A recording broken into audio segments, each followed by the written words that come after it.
a symbol that truth and justice reign. In peace our bow to honor, and this we count as gain.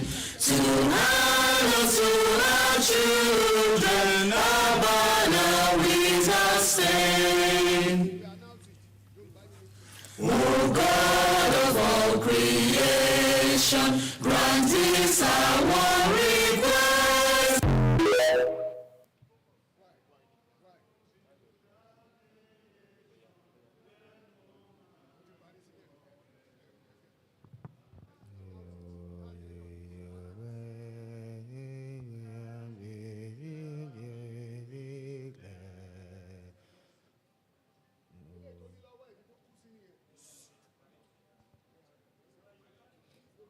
Let's have the Yoruba Unity Anthem. Thank you.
A round of applause.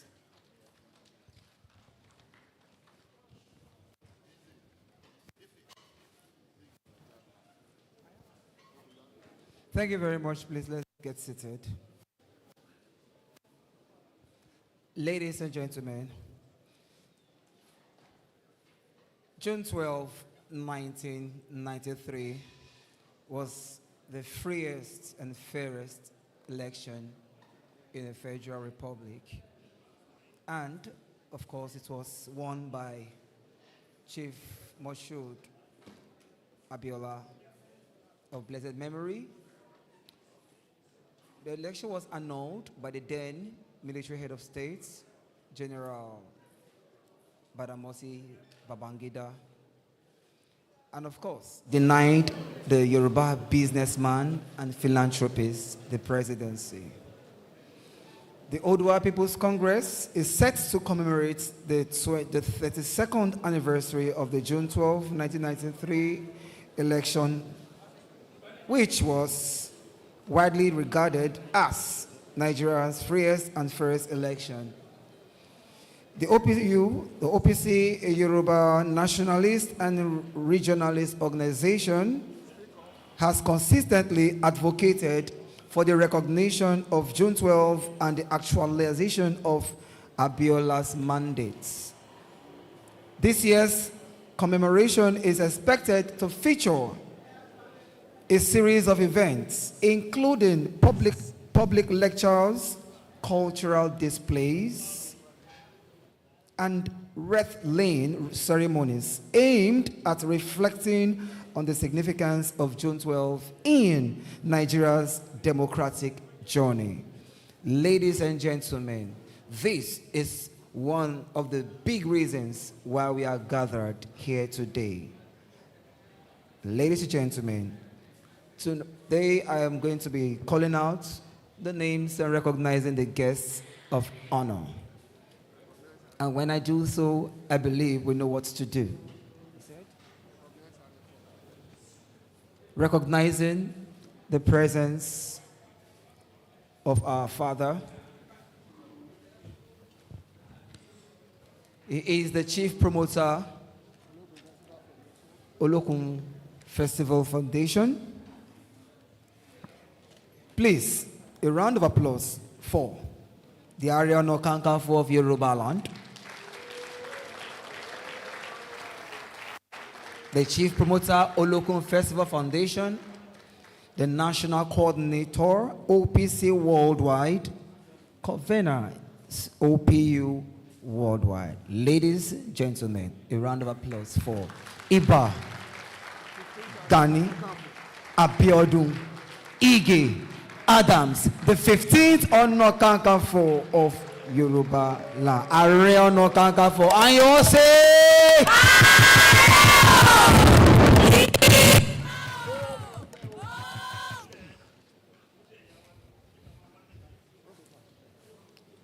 and you say what? Don't worry. Logo affair.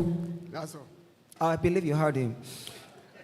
All right, next is a guest of honor. Please, a round of applause as I recognize Dr. Joe Oke Odumaki.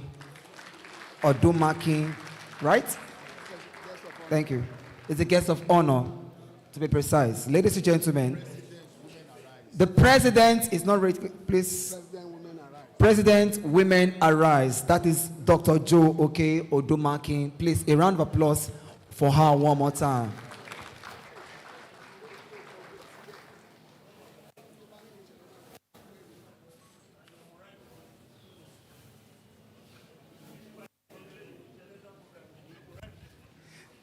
Yes, that's why I'm being corporate, sir. Thank you. All right, I want to increase my morale now. All right, let's recognize a guest of honor in person of Professor Femi Otubanjo. A round of applause for him, ladies and gentlemen. Otubanjo, please. Please, where are you, sir? Please take a bow wherever you are. Thank you, sir. Welcome, sir.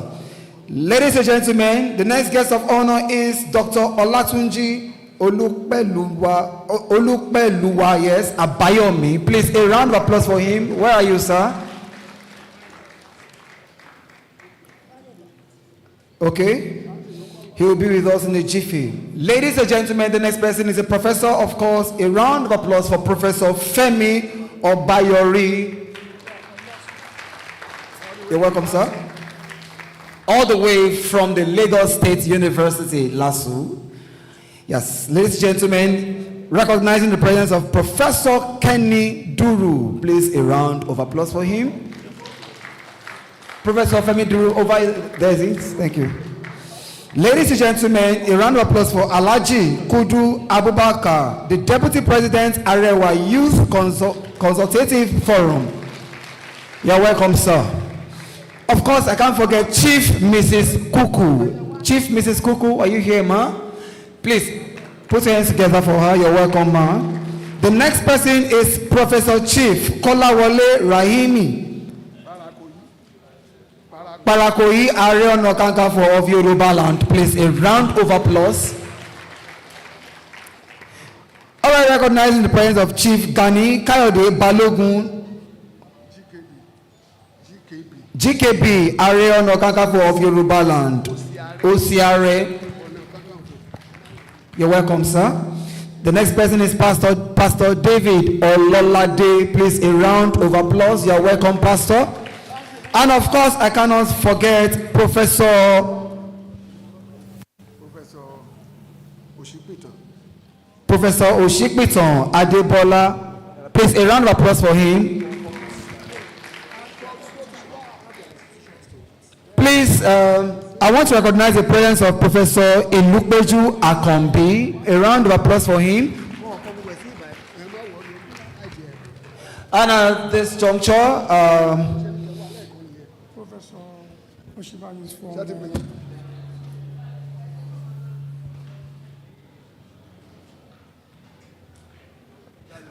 please, I've just been informed that Professor Oshikwiton is from Federal University of Agriculture, Abeokuta. Please, a round of applause for him.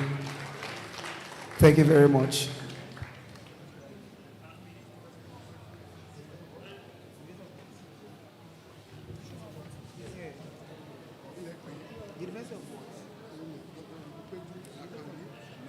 Ladies and gentlemen, I've just been informed Professor Ilupeju Akombi is from the University of Lagos. Please, a round of applause. Please, you have to clap louder because I am a product of the University of Lagos, the school of first choice. Yes, I have my master's degree there, I have my doctorate degree there, and thank you. I'm sorry, I don't know how to lie. You don't hear Wally, but I have my master's there. Please, let's recognize the presence of Dr. Oluyemisi Roda. A round of applause. What institution is that? Thank you. Oh, there she is. You're welcome, ma'am. And I can't forget, Chief Dauda Asikolaye. A round of applause for him. Bare Jiroru. Are Ona Kankafo. They're calling you.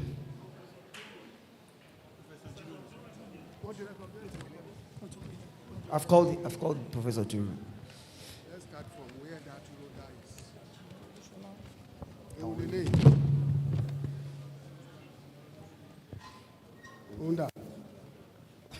All right, please, a round of applause for Mr. Jimmy Olushola, the African refugees. Please, a round of applause for him.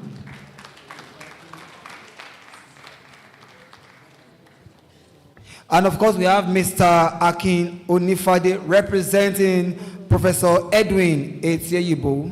A round of applause for him. There he is, sir.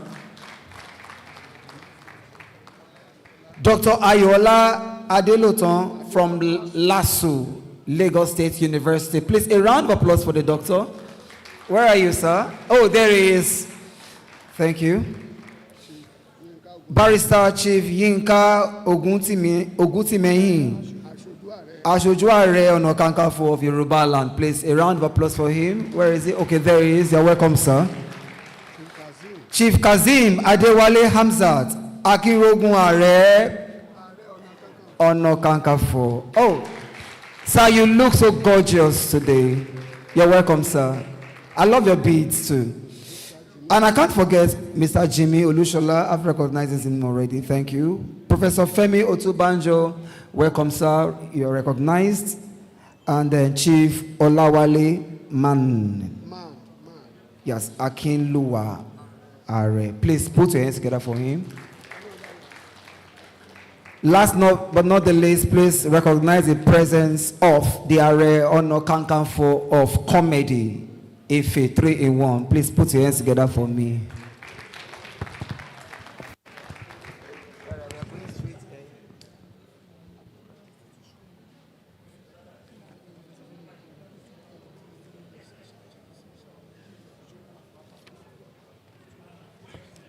Please, I've just been informed that Professor Femi Otubanjo is the researcher of Nigerian Institution of International Affairs. Please, a round of applause for him.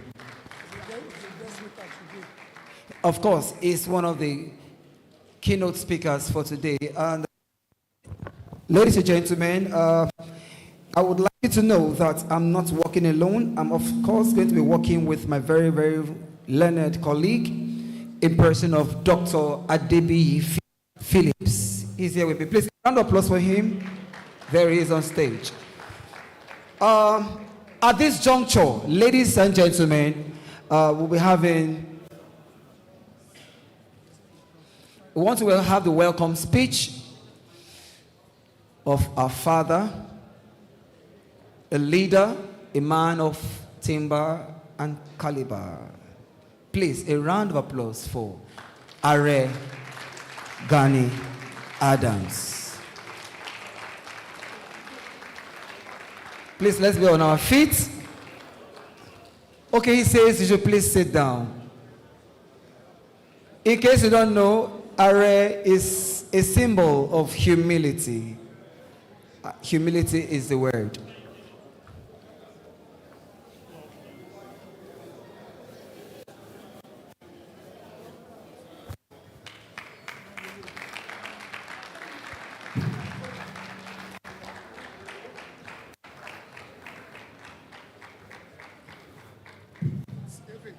Oh, that is.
Igbo Social Cultural Group in Nigeria.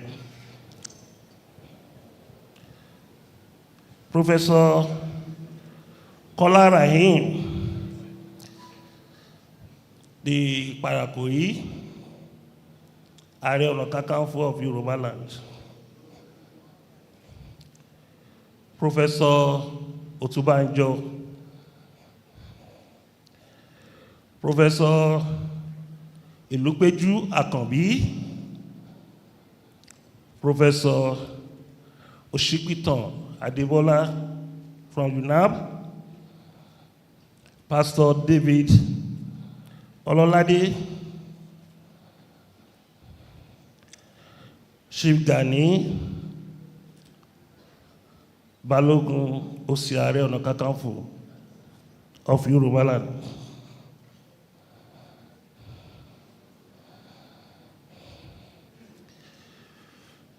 Dr. Oluyemi Rura, Mr. Akin Onifade representing Professor Edwin Etiebo, Dr. Ayola Adelotan from LASU, my brother the son of our late Baba, Mr. Jimmy Olushola.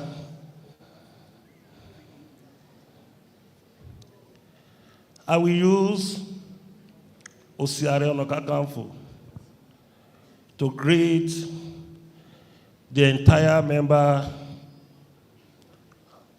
of the Arena Council.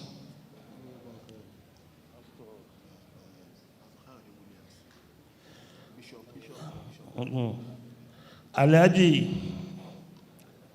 Kudru Abubakar, Deputy President of Arewa Youth Consultative Council Forum. Yeah. Bishop Kayode Williams. Ẹ jẹ́ kí bàbá máa bọ̀ wájú.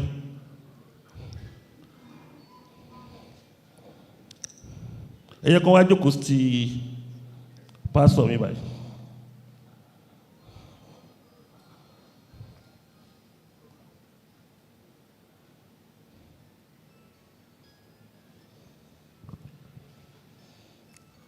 The entire leader of Southwest Security Stakeholder Group,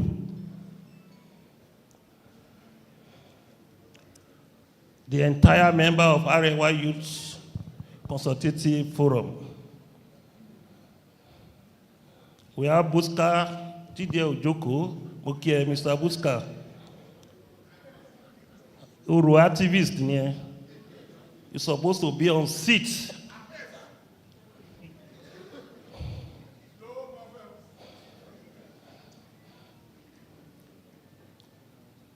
The entire members of the Women Arise,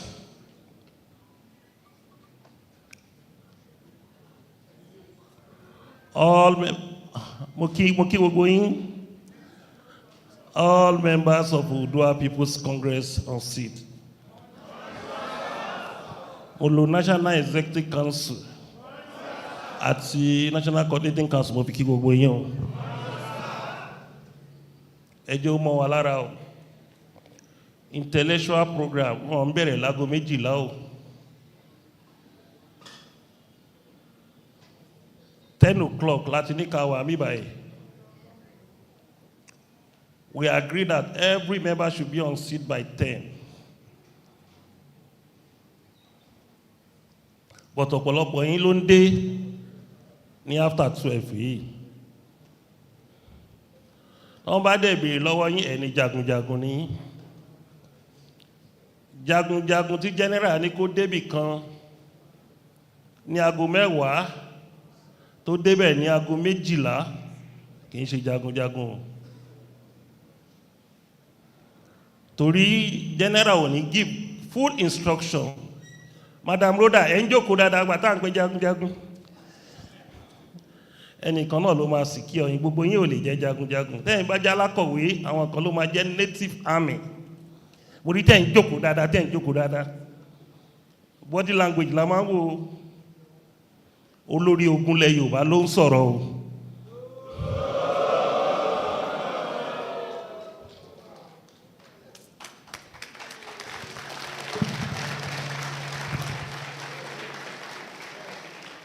Àbẹ́ ìmòye tán pè ní Ààrẹ Ọ̀nà Kakanfò ní jẹ́ ń wo Madam Rhoda dáadáa. Ẹ jókòó. Òun ni.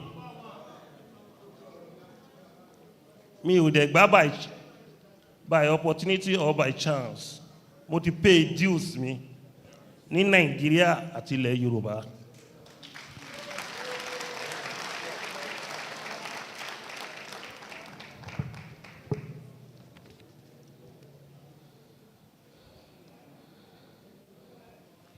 Chief Elder Olima Okomas, Igbo Speaking Forum, Lagos State.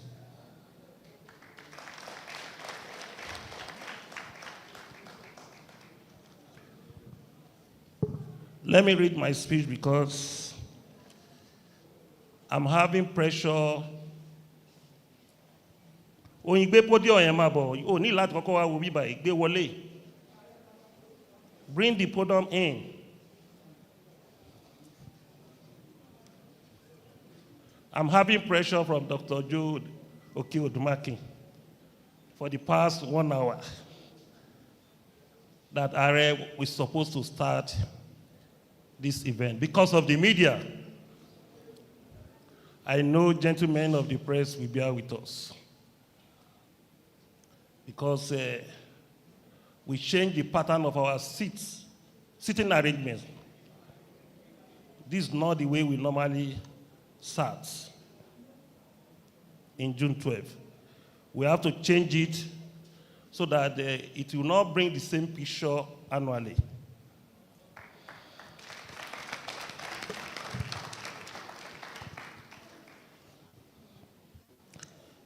"32 years ago,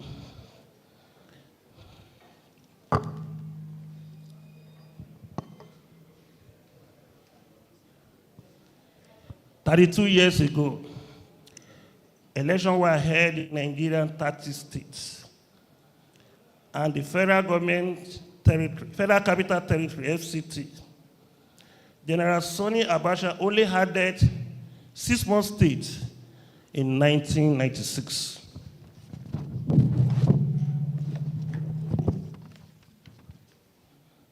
Nigerians from north to south, east to west, voted for a true change in the polity. Unfortunately, some military officer annulled that process and plugged Nigeria into a political crisis in which thousands of Nigeria died. As we celebrate this Matthias, I appeal to all of us to please rise for 1 minute to give honor to those patriotic Nigeria who died in the process led by the winner of this historical presidential election, Are Ona Kakanfo Moshood Kashimawo Abiola.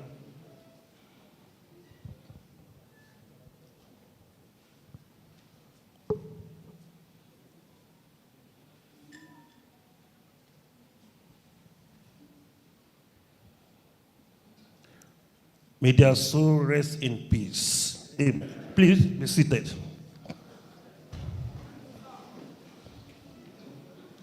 We are all gathered here today not only to honor the memory of Are Abiola and others who died between 1993 and 1998, but also to tell ourselves some bitter truths. One thing is certain: without the event, before and after the annulment of the June 12, 1993 presidential election, there will be no Fourth Republic. If this is a truism which is not subjected to any analysis or debate, we must ask ourselves, what are the lesson operators of today democracy have learned from circumstances surrounding that horrible past? If we see June 12 as a catalyst for national development, we all agree that the true federalism is a must if this country must rightfully take its place in the community of nations. Why are we still toying with the idea of true federalism in our conduct? Or do we believe without true federalism, this country will move forward? It is only a fool who will be doing the same thing over and over again and expect a different result. Until the coming of Abiola into the scene, transition program in Nigeria have always marked an individualistic interest and not in public interest. We all saw what happened during the Babangida and Abacha regime. The Babangida era was marked by fraudulent transition to civilian rule with billions of naira wasted. Abacha was also forced to initiate his own transition program, and later it became increasingly clear to Nigeria that he wanted to be a sole presidential candidate of all the 5 political parties, which was a clear absurdity. All the 5 registered political parties were pressured to adopt him as their consensus candidate. That was why Chief Bola Ige described them as the 5 finger of leprous hand. Abiola came to break the jinx, but the axis of evil in Nigeria's endless political journey did not allow him. With what is happening in the country today, it is like Nigeria is back to square one. It is obvious we all love this country. It is obvious we all love this country. Nobody can take the patriotic affection and obligation away, whether we belong to any of the political parties, or you are just a patriotic Nigeria. This is the only country we have. And I know that tens of millions of Nigerians shouting about restructuring every day cannot be wrong.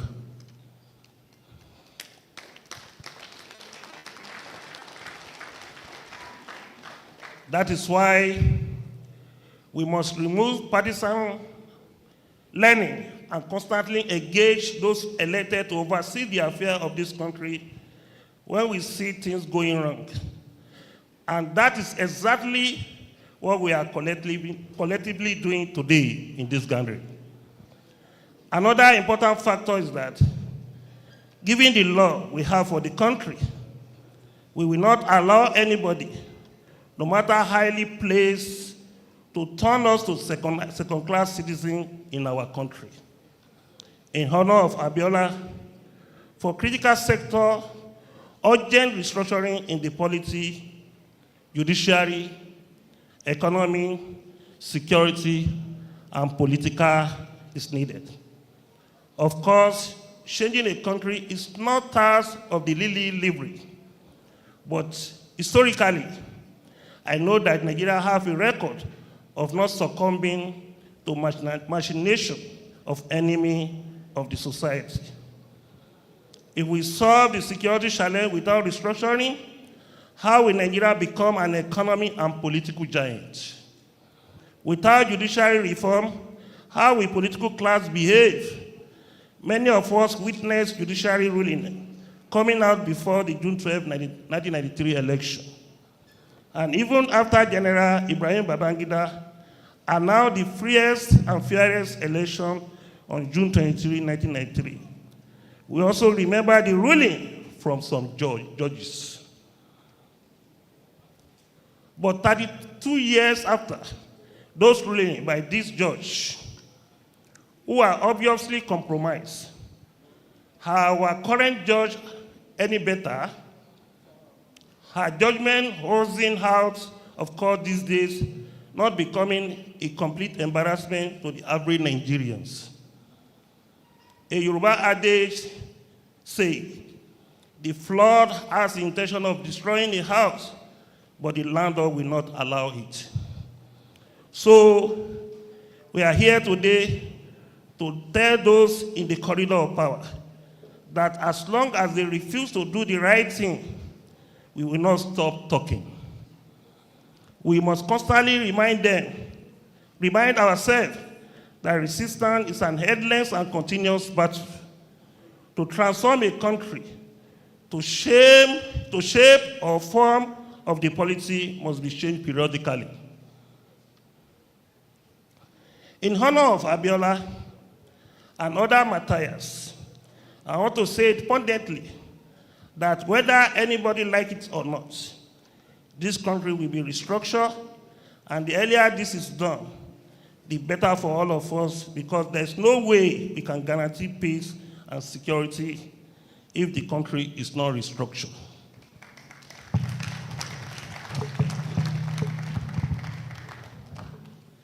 If this country is not restructured in a way that every locality controls instrumentality of security, backed by intelligence, wanton killing of Nigeria will not stop automatically. Is it not shameful that people are being kidnapped in Nigeria almost on a daily basis? We don't read such atrocity in other small countries. What really is wrong with us in our own countries? I am sure many of you read the story recently, of a retired major who was kidnapped, and after 10 million naira ransom was paid, the terrorists still killed him. That was recently.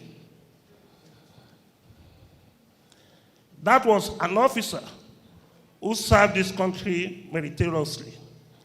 The Nigerian state watched helplessly as he was killed by terrorists. For how long we are going to continue like this? Kidnapping for ransom is already creating fear all over the country. If our people can no longer go to farm or travel through the highway, our economy will be affected. We all know that once food is sorted, poverty is greatly reduced. We must wage intelligent war against kidnapping in the city, town, and villages. And the time for that fight is now through restructuring. Insecurity is becoming an embarrassment in this country. I know this menace will become a thing of the past if this country is restructured. It was not bad as this in 32 years before the June 12th election.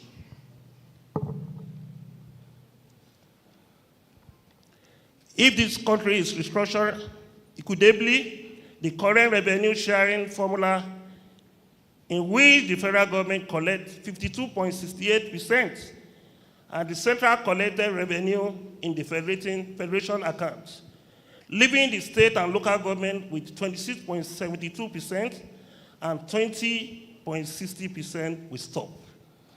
If this country is restructured politically, responsible politicking through independent candidates will introduce into our polity, which automatically knock out godfatherism from our policy. We copy our presidential system from United States, US. We all watched the last presidential election in that country through CNN, Fox News, and other TV channels.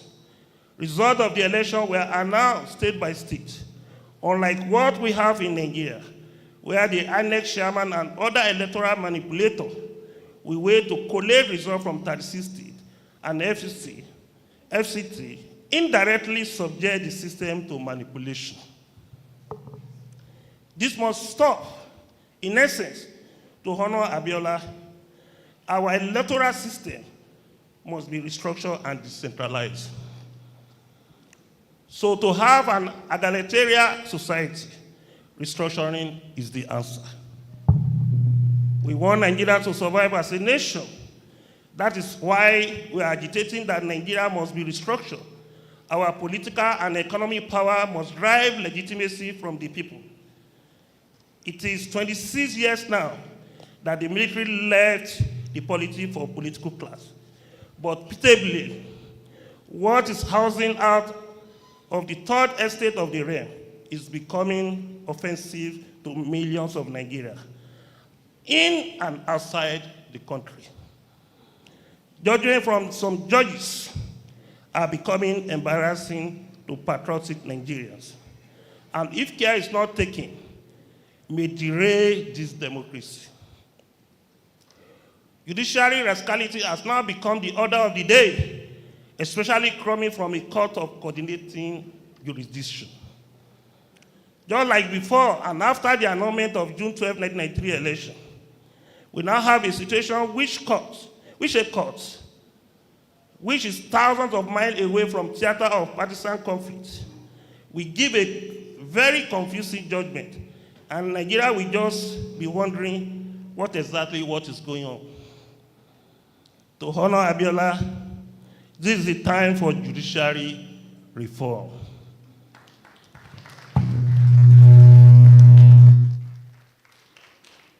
Anything short of this soon lead to judiciary anarchy. Now, it is generally believed that some judge in the pocket of some politicians, especially in the federal level. It is that bad. Today, some politicians who are now better than criminals, who are not better than criminals, have compromised the judiciary. This is not good for the polity. This is not good for Nigeria. This is not good for our electoral system. Time to stop judicial rascality in the politics now. Ladies and gentlemen, it is only restructuring that will take the cancer of disintegration currently ravaging the country on every side. Nobody is calling for disintegration of Nigeria, but a lot of things are wrong with our democracy.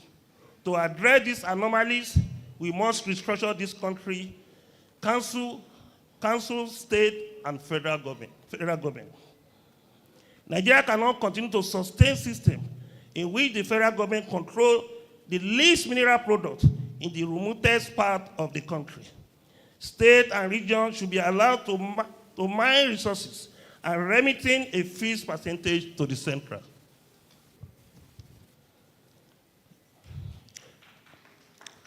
This is the time for us to reorder our value system. It is possible to restructure Nigeria without crossing the red line. And if the red line is too risky a venture, for how long are we going to suffer in the hand of a land filled with the milk and honey? A major challenge in Nigeria is that leaders at federal, state, and council level are not listening to what the people are saying.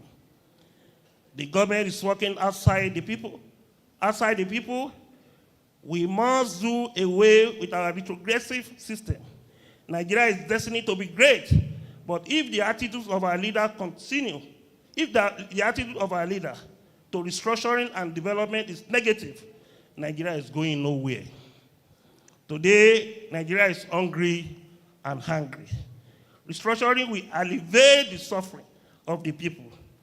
APC as a ruling party now, but you will all agree with me that there is no separate market for APC, PDP, Labour, ABGA, NNPP, and members, and the rest of us, we all go to the same market.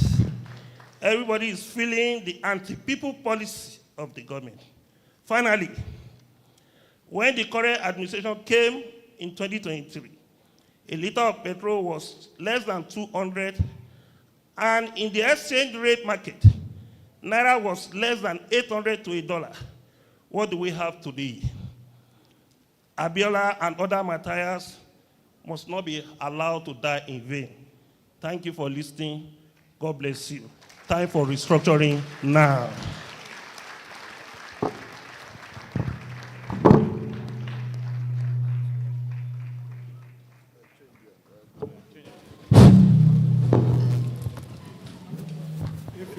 Jẹ́ n ṣoríire,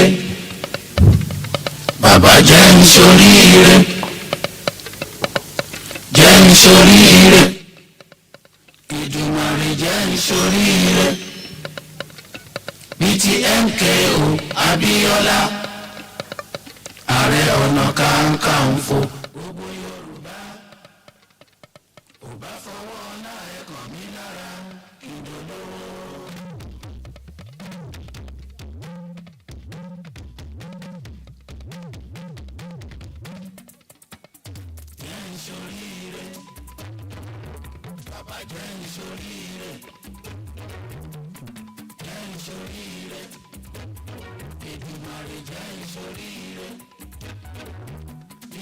MKO Abíọ́lá, Ààrẹ Ọ̀nà Kakanfò.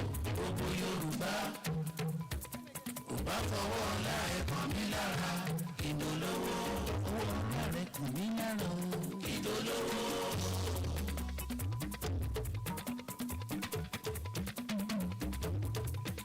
Ò bá fọwọ́ ọlá rẹ̀ kàn mí lára kí n dolówó.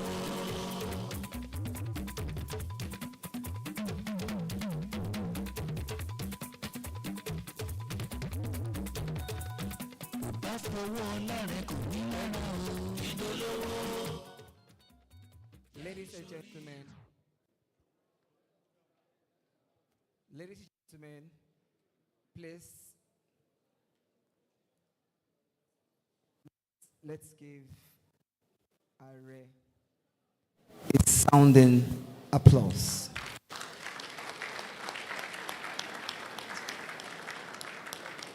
That was very well detailed,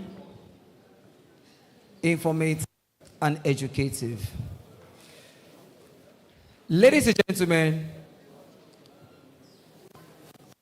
MKO Abiola, Chief, and others have died for this country. I have decided, with this powerful speech from the chief motor, I have been spurred and have taken a decision likewise that I am going to die for this country. I am going to die for this country. And I have promised myself that I will die for this country in the year 2080.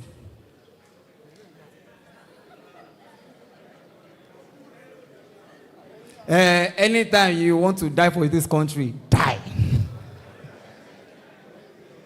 I have chosen my death. Ladies and gentlemen, I want to recognize the presence of Chief Elder Chima Akumas, Igbo-speaking Lagos. Please, a round of applause for him. Sir, please remain standing. Please, a round of applause more for him.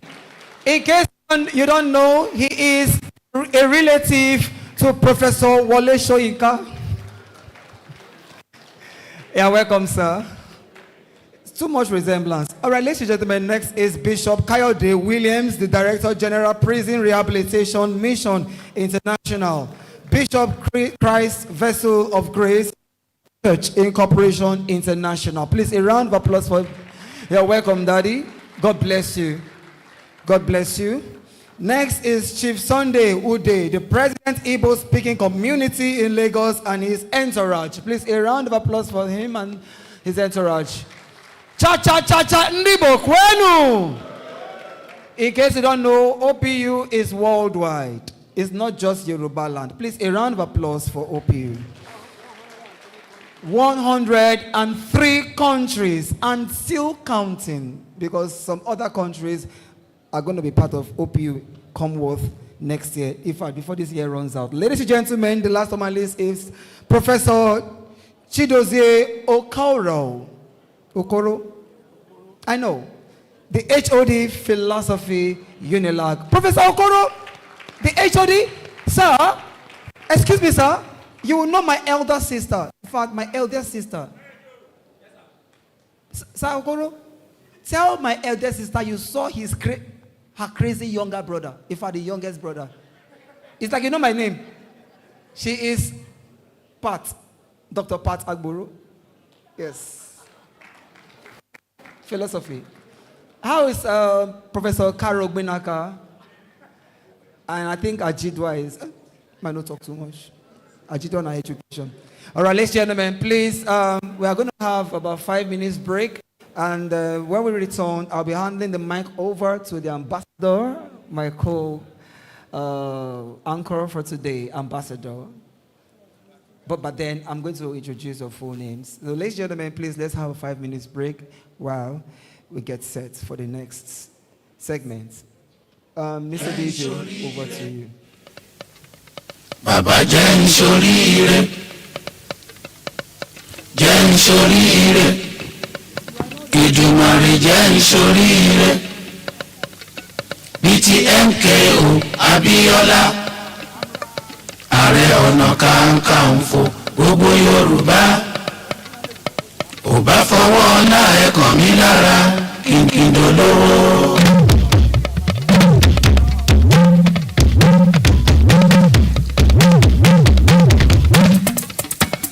Jẹ́ n ṣoríire, bàbá jẹ́ n ṣoríire, jẹ́ n ṣoríire, Èdùmàrè jẹ́ n ṣoríire.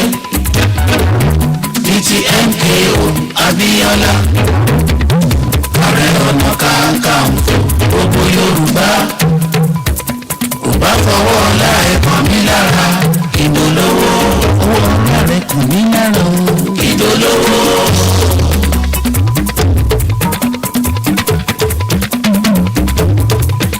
ò bá fọwọ́ ọlá rẹ̀ kàn mí lára ìdólówó.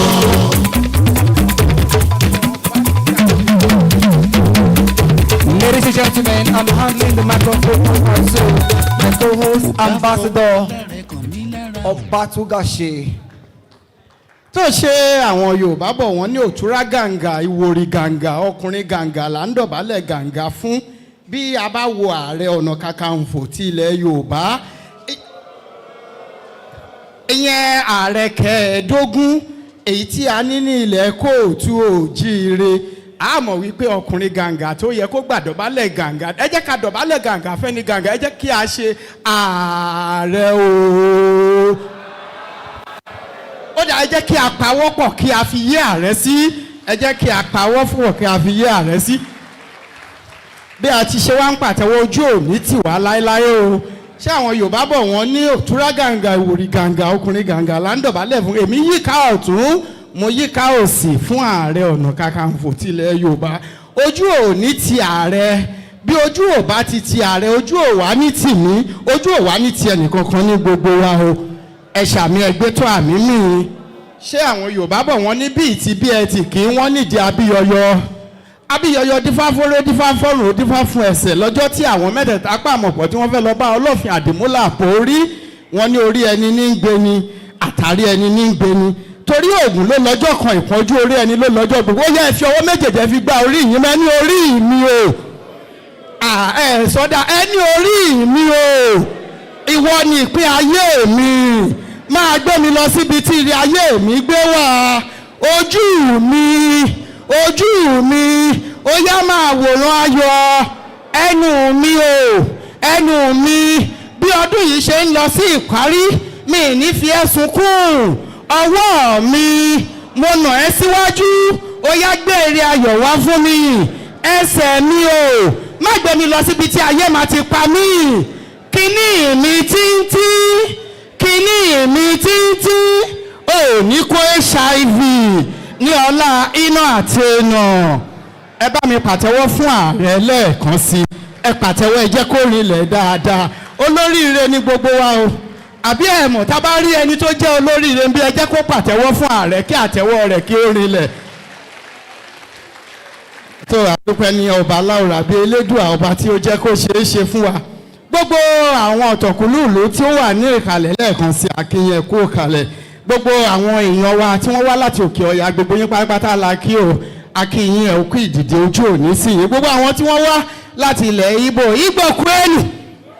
Ìgbò kwenu ojú òní sí yín àtijọ́ ń ṣe lọ́dọọdún àwọn tó ń ṣe lọ́dún tó ń bọ̀ pẹ̀lú àṣẹ ọba láwùrà bí ni ọdún tí ó kọjá kò sẹ́ni tó kú ọdún tí a wà yìí kò sẹ́ni tó kú ọdún tó ń bọ̀ yìí pẹ̀lú àṣẹ ọba láwùrà bí ẹnikẹ́ni ò ní kú nínú wa ohun tí ó kàn báyìí ó náà ni àwọn eré ìbílẹ̀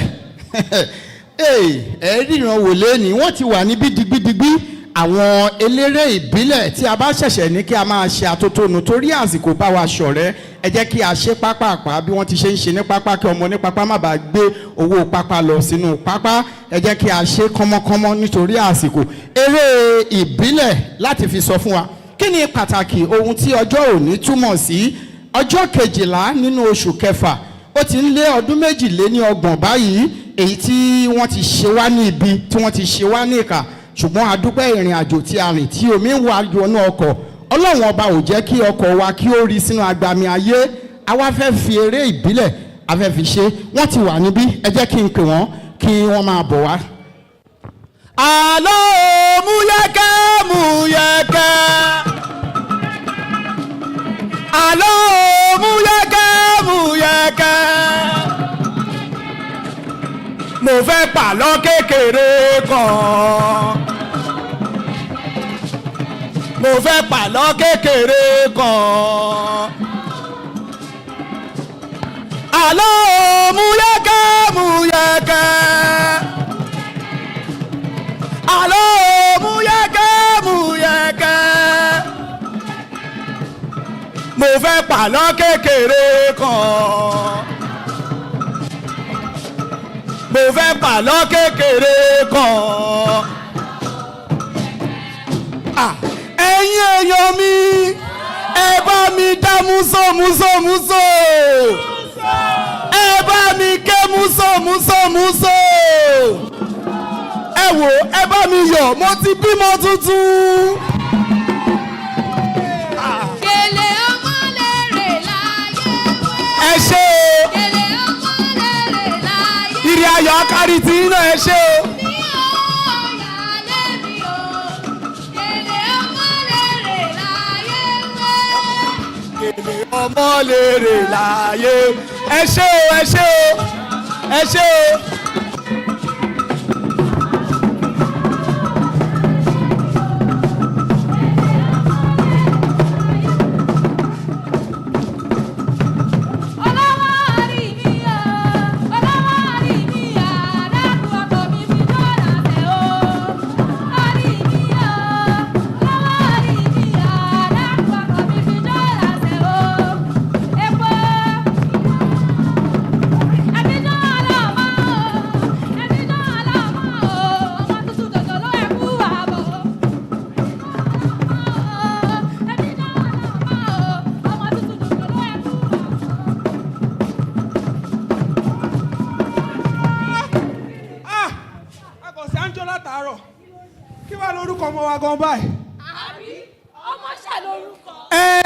Orúkọ ọmọ tiwa yóò mọ̀ jẹ́ Moshood Káṣímáwò Ọláwálé Abíọ́lá MKO. Moshood Káṣímáwò Ọláwálé Abíọ́lá was born on August 24, 1937 in Abeokuta, Ogun State. Báyìí sí o. Báwa. Báyìí sí o. Báwa. Ẹ̀gbá méjì kì í já wọn níyàn. Olúmọ, àwọn ọmọ Olúmọ, ọmọ ẹgbẹ́ ẹ̀wọ̀ yàyà wọn. Àwa ọmọ Olúmọ, àwa ọmọ Olúmọ, àwa ẹgbà ẹ̀wù yàyà wa lọ. Ẹ̀bá àgé, ibẹ̀ lọ́làjú ti ṣẹ̀ wá. Ẹ̀bá àgé, ibẹ̀ lọ́làjú ti ṣẹ̀ wá. Ọmọ Ẹ̀gbá ló máa yé jẹ. Ẹ̀bá àgé, ibẹ̀ lọ́làjú ti ṣẹ̀ wá. Ẹ̀bá àgé, ibẹ̀ lọ́làjú ti ṣẹ̀ wá. Ọmọ Ẹ̀gbá ló máa yé jẹ. Lórí òkè pẹ̀tẹ́lẹ̀, ibẹ̀ la gbé bí ẹ sí ọ. Ibẹ̀ la gbé dàgbà o, nílò òmìnira. Lórí òkè pẹ̀tẹ́lẹ̀, ibẹ̀ la gbé bí ẹ sí ọ. Ibẹ̀ la gbé dàgbà o, nílò òmìnira. Máyọ̀ máyọ̀ máyọ̀. Lórí Olúmọ, máyọ̀ máyọ̀ máyọ̀. Lórí Olúmọ. Máyọ̀ máyọ̀ máyọ̀. Lórí Olúmọ, máyọ̀ máyọ̀ máyọ̀. Oh no!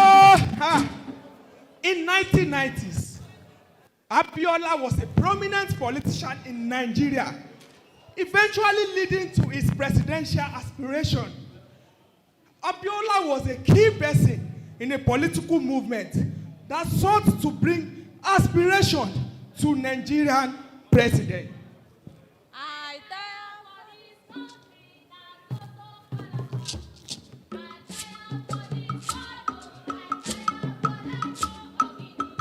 no work, no food, no life, bad road.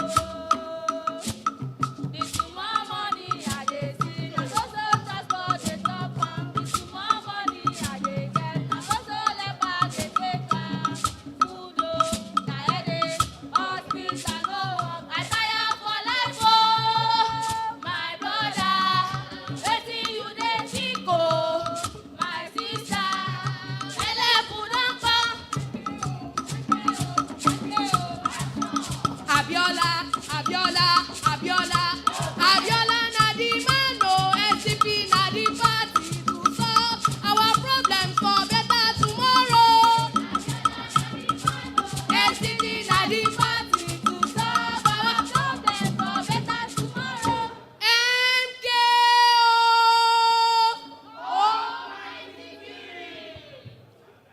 Abiola was a politician. He was a publisher and also a Nigerian businessman.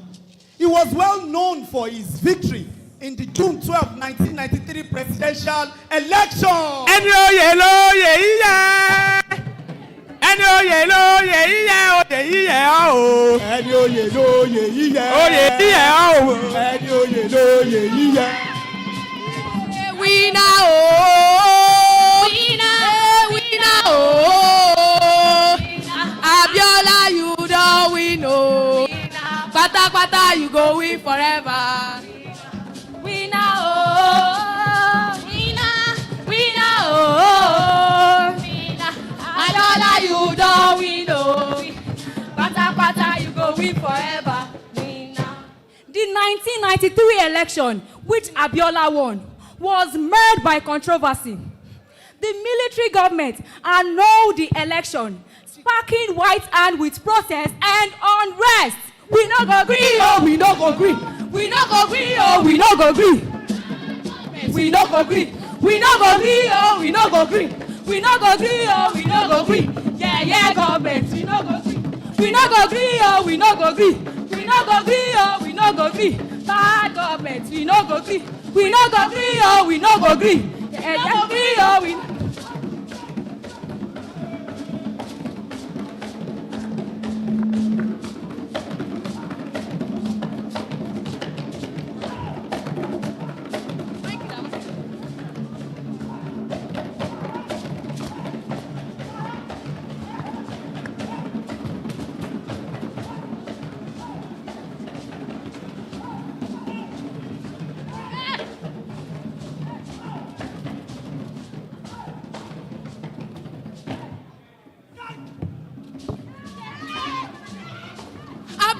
And other prominent figures were arrested and imprisoned for advocating the annulled election. Arádùúgbò ṣe rojú ayé ẹ̀yin ènìyàn ṣe ráyé lóde.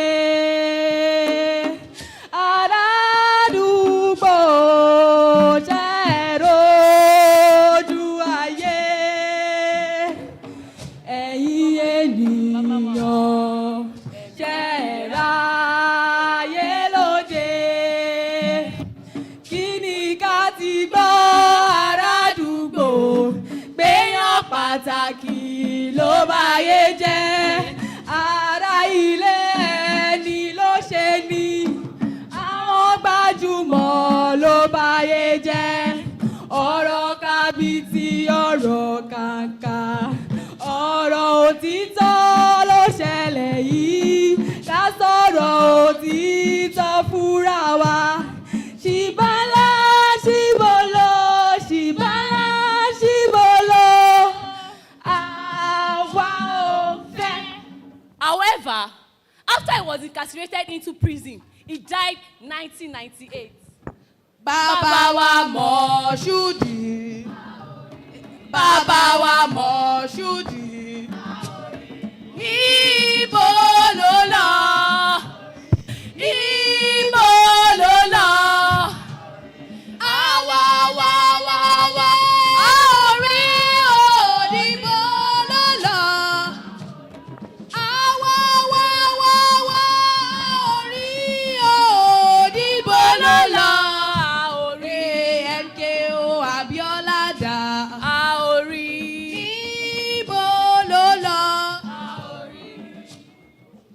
The circumstances surrounding his death are still matter of debate till date. Ó mà ṣe o. MKO Abiola is remembered as a symbol of democracy and a champion of political movement in Nigeria. His effort to advance democracy, even in the face of adversity, have had a lasting impact on the political landscape of Nigeria. Nigeria, we hail thee, our own the native land. Though tribes and tongues may differ, in brotherhood we stand.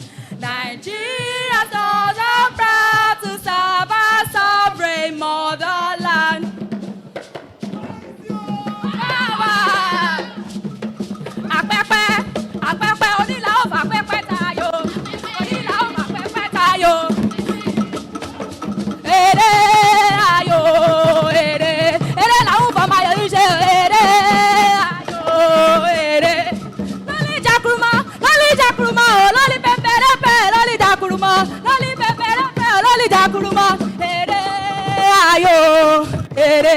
Eré là ń fọmọ ayọ̀ yìí ṣe eré. Ayọ̀ eré là ń fọmọ ayọ̀ yìí ṣe eré. Ayọ̀. Mujeka. Salama budumia, cheche ubayaba. Salama budumia, cheche ubay. Salala budumia, cheche ubay. Salala budumia, cheche. Salala budumia, cheche ubayaba. Budumia, cheche. Kiramata kazomata, kiramata yo ala. Kiramata yo ala. Kiramata kazomata, yo ala. Kiramata yo ala.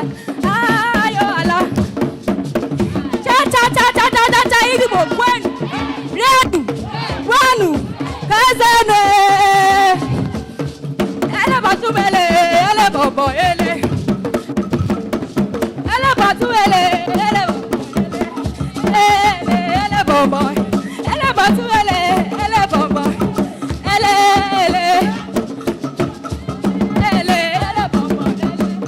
bobo ele bobo ele.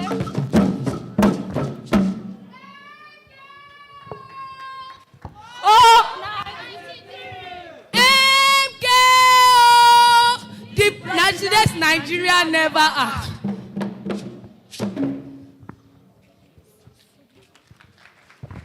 Ẹ bá mi ṣàwọn ní àtẹ́wọ́ tí ó rinlẹ̀ dòdòdòdòdòdòdòdò. Ṣé àwọn Yorùbá bọ̀ wọ́n ní bí ọmọdé ò bá bá ìtàn á bá àrọ́bá? Bẹ́ẹ̀ kẹ̀rẹ́ àrọ́bá gẹ́gẹ́ bí àwọn àgbà ilẹ̀ kóòtù òjíire ti ṣe sọ, òun ni bàbá ìtàn. Ṣé ẹ rí bí wọ́n ti ṣe bí wọ́n ti ṣe sọ fún wa ní lẹ́bẹ̀lẹ́bẹ̀ pẹ̀lú ohun tí a ṣẹ̀ṣẹ̀ ẹ bá mi ṣàwọn ní àtẹ́wọ́ tí ó rinlẹ̀ dòdòdòdòdòdò lẹ́ẹ̀kan sí. All right, let me use. All right, quickly before, in the next few seconds. Please, while we are doing this, please let me ask you. I beg, look at me, everybody. Let me ask you, please. If I be food, which kind of food I go be? Indomie. If I be soup, which kind of soup I go be? If I be area, which area I go be? If I be soap, which soap I go be? If I be handset, which handset I go be? If I be football club, which club I go be? If I be currency, which currency I go be? If I be network, which network I go be? If I be country, which country I go be? If I be animal, which animal I go be? If I be sickness, which sickness I go be? If I be president, which president I go be? Ladies and gentlemen, I wish you all what you wish me in Jesus' name. All right, I want to recognize the presence of Comrade Adewale Adeoye. Of course, he's a Rep. Dr. Femi Falano San. Please, a round of applause for him. Recognizing.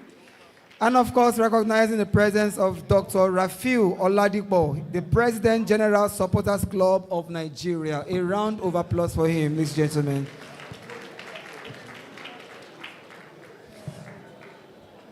All right, at this juncture, we are going straight into the keynote speech. And of course, we are having 3 presenters today, ladies and gentlemen.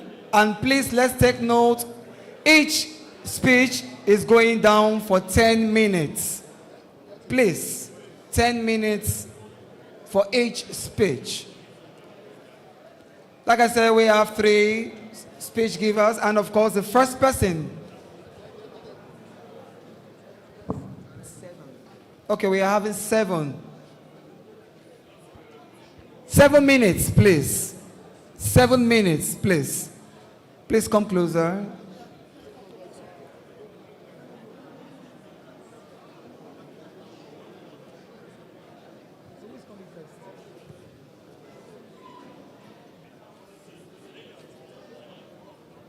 Okay, arrest. Just 1 minute. Okay, please, let me ask you. Between man and woman, who is more brilliant? Let me prove to you that men are more brilliant than women. All the men with me, are you ready with me? Please, let's go together. 10 times 10. 100 times 2. 200 minus 150.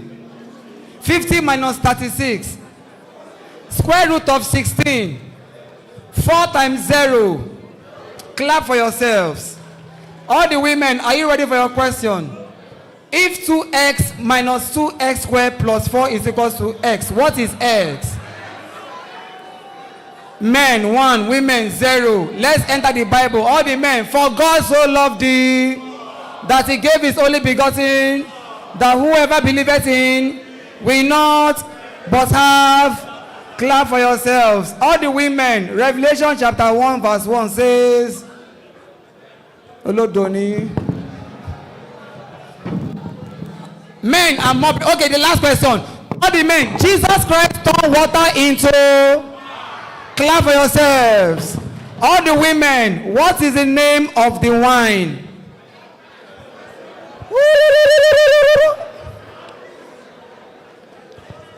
So ṣé àwọn Yorùbá bọ̀ wọ́n ní bí a bá débi iṣẹ́ ṣíṣe là ń ṣe àgbà tó débi iṣẹ́ tí ò ṣiṣẹ́ ògbólógbòó ọ̀lẹ ni à ń pe irú wọn ní ilẹ̀ Oòduà.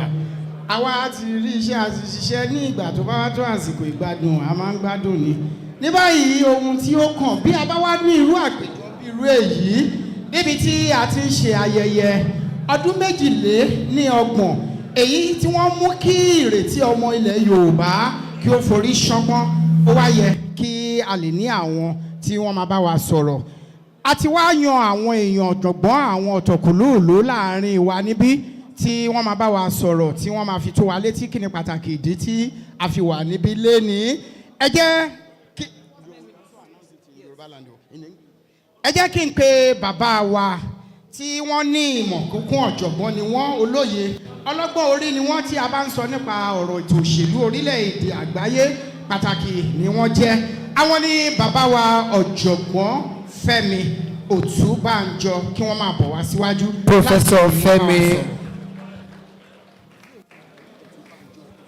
Professor Fẹ́mi Ọ̀túnbànjọ, please.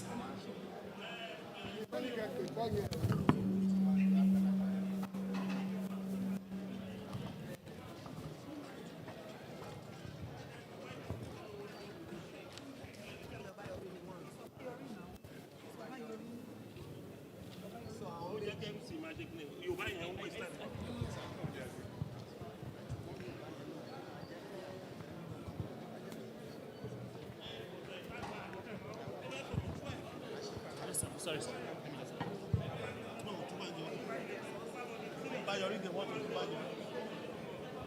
Okay.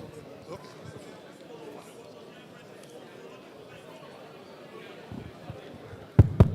Yes. What do you want? Oh, did you make a mistake? No. Yes. 7 minutes. 7 minutes. Okay. Good afternoon, distinguished ladies and gentlemen. I salute our chief host,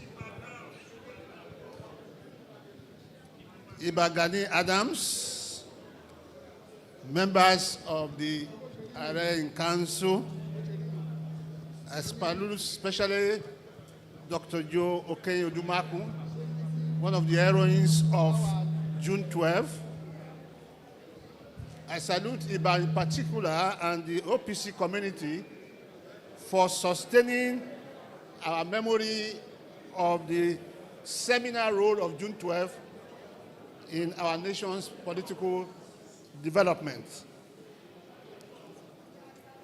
I was not penciled down to be the keynote speaker. My preparation was to react to what the keynote speaker would have said. Fortunately, they have given me only 7 minutes, so I don't have to stress myself too much.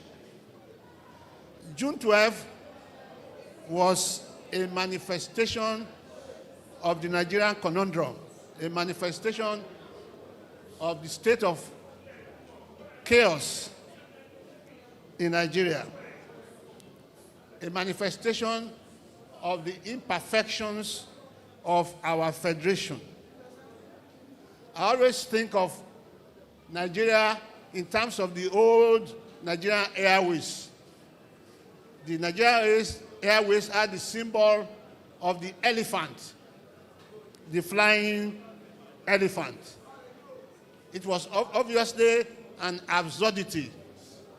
The aerodynamics of an elephant does not allow it to fly. Nigeria is a flying elephant. It is not working, and it may not work.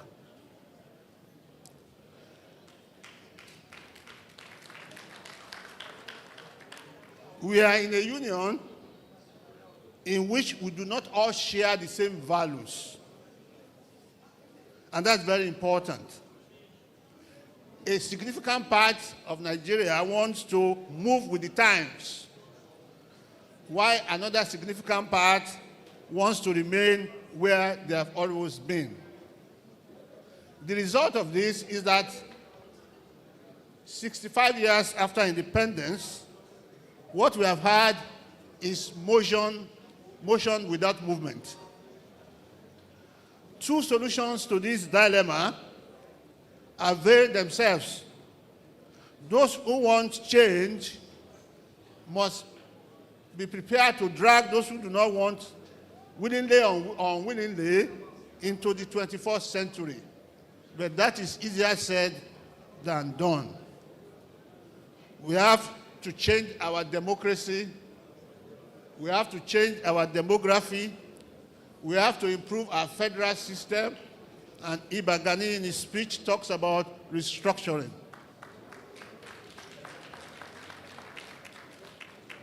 And the second option is separation. The second option is to separate into our nationalities. I must say, without contradicting Ibagani, that is my preference. Nigeria, as it is presently put together, will not work. I'm not a prophet. We continue to rotate from south to north. The last rotation was the most disastrous.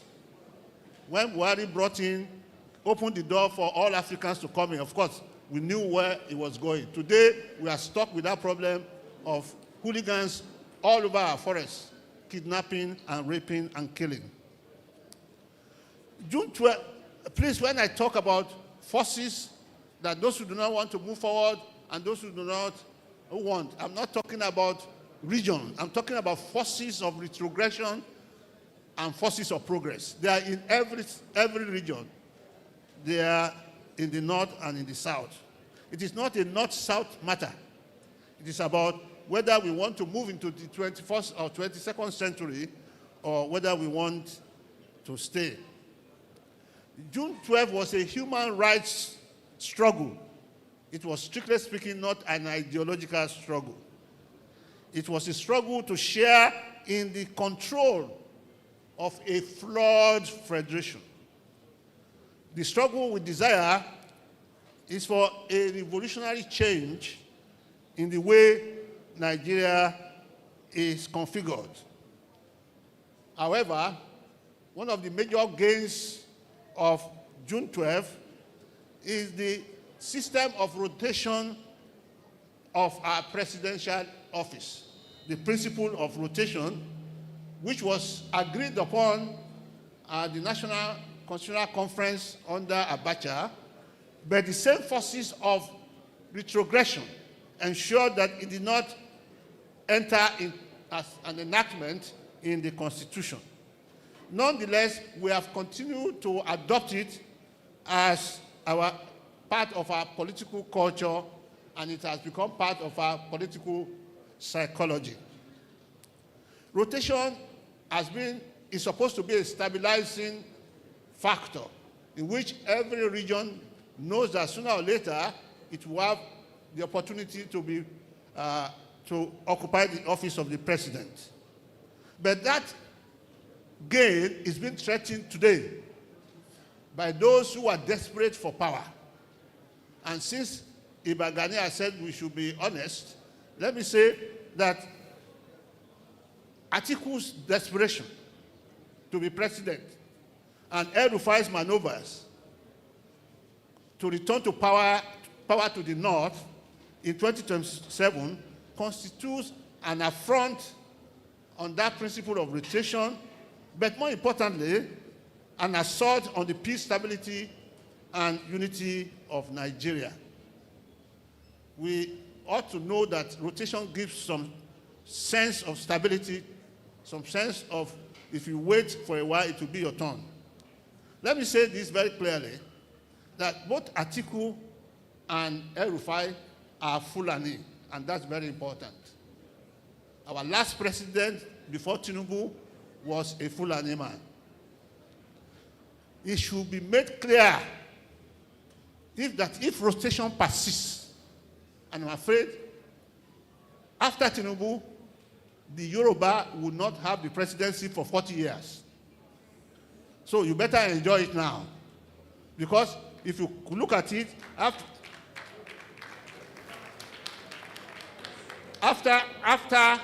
Tinubu, let's assume that it persists to 2027, it should be the turn of the Northeast. It should be the turn of the Northeast or the North Central. If they do it for 8 years, unfortunately for our Southeast brothers, it will be the turn of the Igbos. The Igbos should not expect the presidency in the next 14 years. After that, turn of North Central, 8 years, South, 8 years, North. When it goes to the North, it must be the turn of the Hausa, not the Fulani.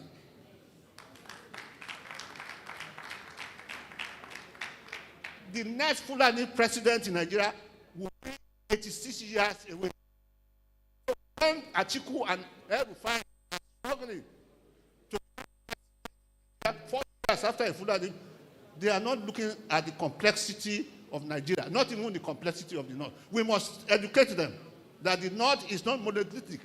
The North has over 250 ethnic nationalities, and they also have a right to the presidency. Of course, rotation does not address all problems, but it addresses a major problem of political participation. Everyone in the country wants to be president. They want to be part of government, and we know it. The Yorubas are in the presidency now, and they are getting a lot of appointments, a lot of benefits. That will happen to other tribes. What we have now is that there's an attempt to push Tinubu away. My worry is, how do you do that? What will be the equation? As a political scientist, I can tell you that the coalition that is emerging has a significant problem. If Atiku is given the presidency, yes, I'll be done too. It will be, will he spend one term? Would he not accept that he should spend one term?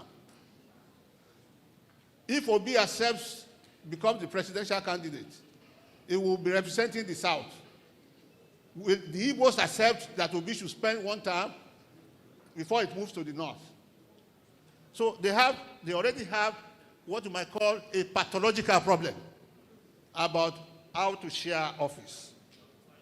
So I'm sure that to some extent, Tinubu can sleep a little bit easier knowing that that equation will never be broken. What is important to us as Nigerians is that governance should serve us. What we have in Nigeria today is democracy, which means government of the people, for the people in government. It is not for us. It's government for the people in government. I was just reading in the newspapers or on social media that yesterday Adams Oshiomhole blocked a terminal because he missed his flight. A sense of self-entitlement. The reality of Nigeria is that most of those who are leading us today ought to be in prison. Anybody who has been a governor in Nigeria ought to be in prison. But they are the ones that are shining and talking and so on. But more critically, government should serve us, should help us with our problems. But one of the key problems which has to do with the OPC is the problem of insecurity. we have woodlumps embedded all over our forests. I was reading the other day that Amotekun says they have managed to rid their forests of Fulani herdsmen. Let's hope that is so. But we need to do that because apart from the fact that government is not looking after us, there's no reason why we should constantly care. We are ready to look after ourselves, to pump our own.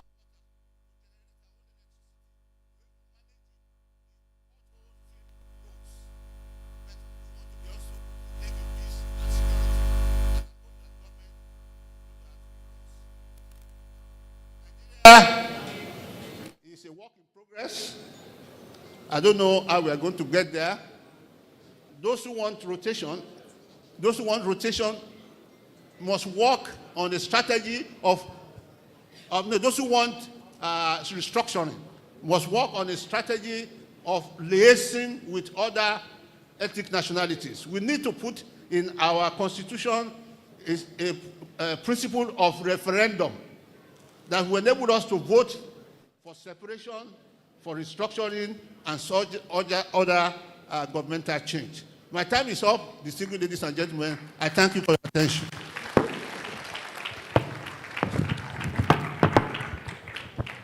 Thank you very much, Professor. Thank you very much.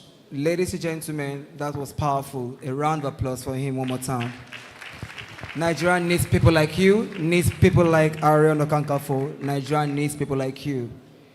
If Nigeria needs people like me, I will add to your problems. Ladies and gentlemen, next is Professor Femi Obayori. A round of applause for him. Thank you.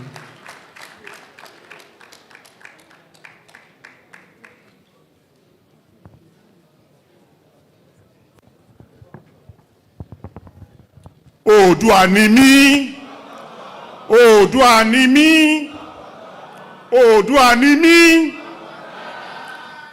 Now, I'm going to be standing on existing protocols, but notwithstanding, I cannot just come here and not specially greet and thank Are Onokokanfo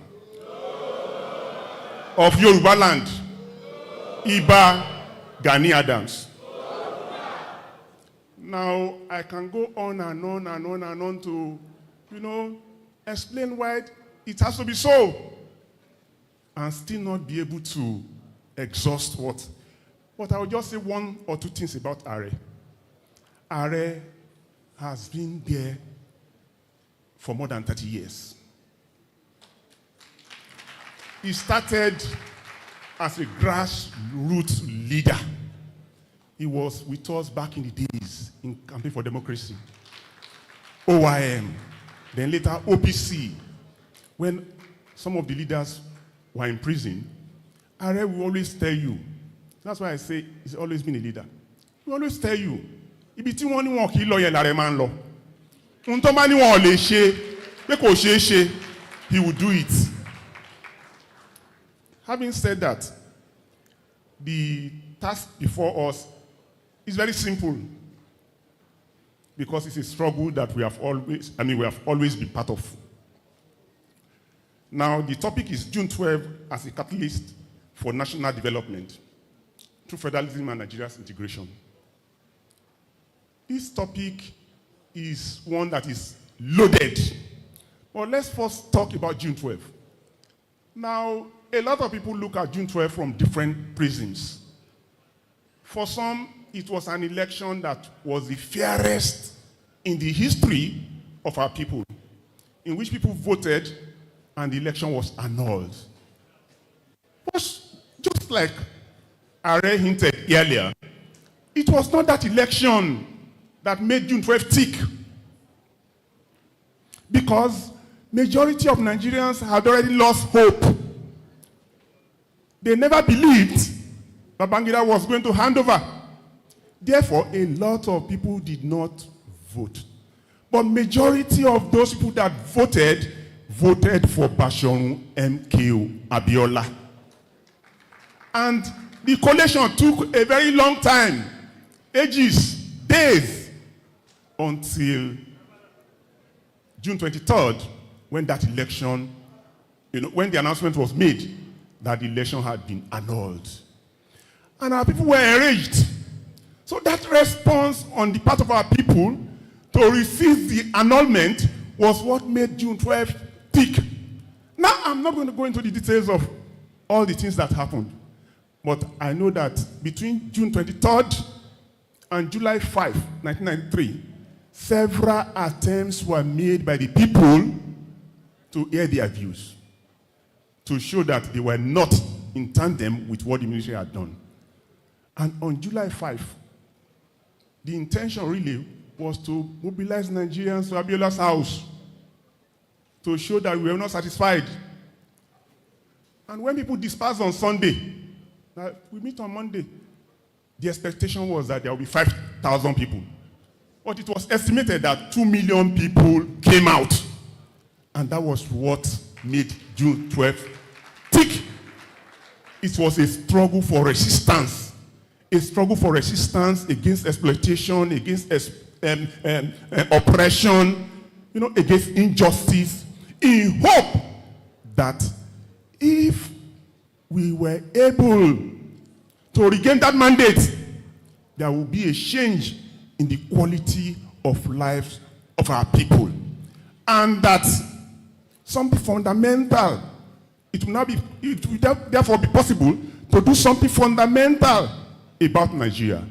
Because before June 12th, there had been attempts to at least mobilize for some kind of restructuring. There was National Conference 1990, and thereafter so many other attempts. So June 12th turned things around. But then, in 3 days of struggle, a lot of people were killed. Over 200 in Lagos alone.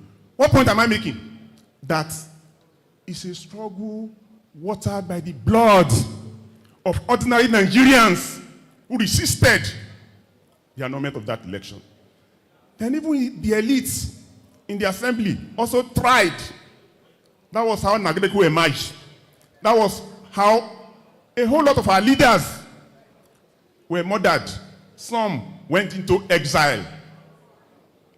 And while grassroots people like Iba Gani Adams, our comrade Dr. Joe Odumaki and others were holding forth at home, a number of the leaders had to go on exile. And sadly enough, I must say this is very important, especially after 1994, some of the people who are now at the helms of affairs, our president, also walked the streets in those days and also used the underground channels to go into exile in those days and also spend their own resources to support the struggle in those days, leading all of us, and we believing that it was a struggle for better Nigeria.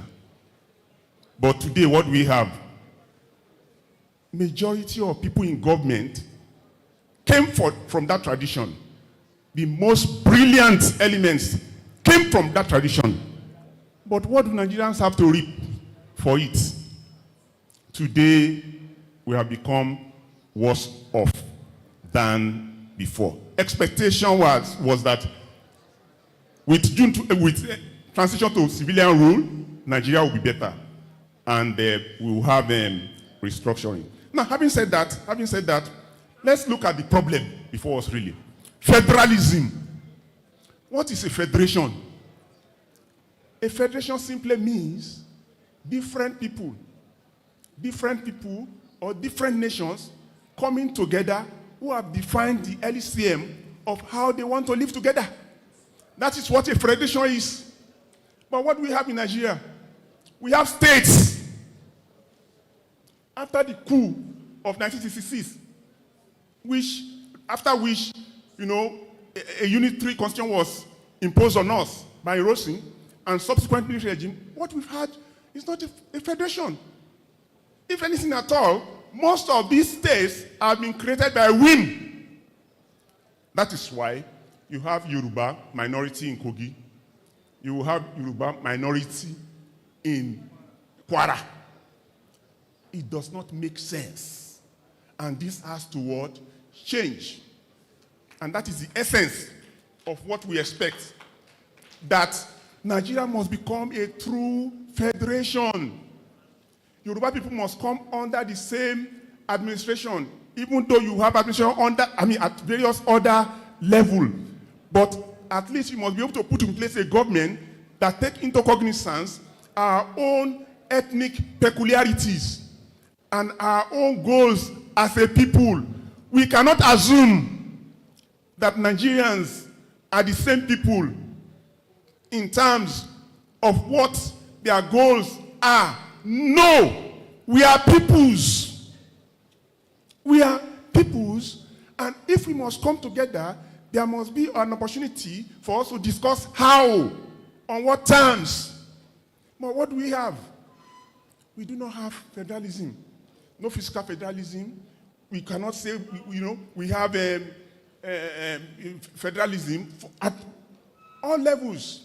That is why I'm trying to cut it short, because I had actually prepared for something like 30 minutes or so. Now, that is why when we went to the National Confab in 2014, we advocated for regionalism as a compromise position.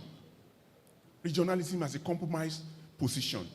And when we got there, we had to negotiate. We had to discuss, with the various regions, with the various interested parties. And we came up with the report, Confab report. But what we have today, what is being done is that the Confab report is not being implemented. But rather, government, has been paying lip service to it and picking, just picking them, picking what interests them. Now, I will mention some key things.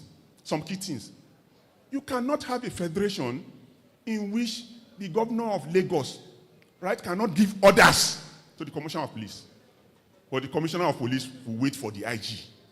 It does not make sense. It does not make sense. So you need state police. You also need police at local levels. You have to restructure. You see, this is very important because what we have today, when we talk about peace, there is no peace in Benue, there is no peace in Plateau. It's because the governor of Benue is helpless. Even the governor of Ekiti, of Ondo, is helpless. He doesn't have his own police. Even the Amotekun that we have, right? There are certain arms that they cannot carry. These are very important, areas we need to look at. So when we talk about integration, June 12 has taught us that there are problems. And he brought those problems, to the front burners. And in the course of that struggle, we have learned a lot of lessons. Now, it's time for us, to continue that struggle in a different way. Now, thank you. Thank you. Now, security, peace. A man who cannot transport himself. Is that not violence? A man who cannot eat 3 square meals. Is that not violence? It is violence. A man who cannot provide for his children, who cannot provide for his wife, who cannot even get it up at night. Is that not violence? And we say we have peace. Why do we have this violence being perpetrated on our people? It's because we run a federal system.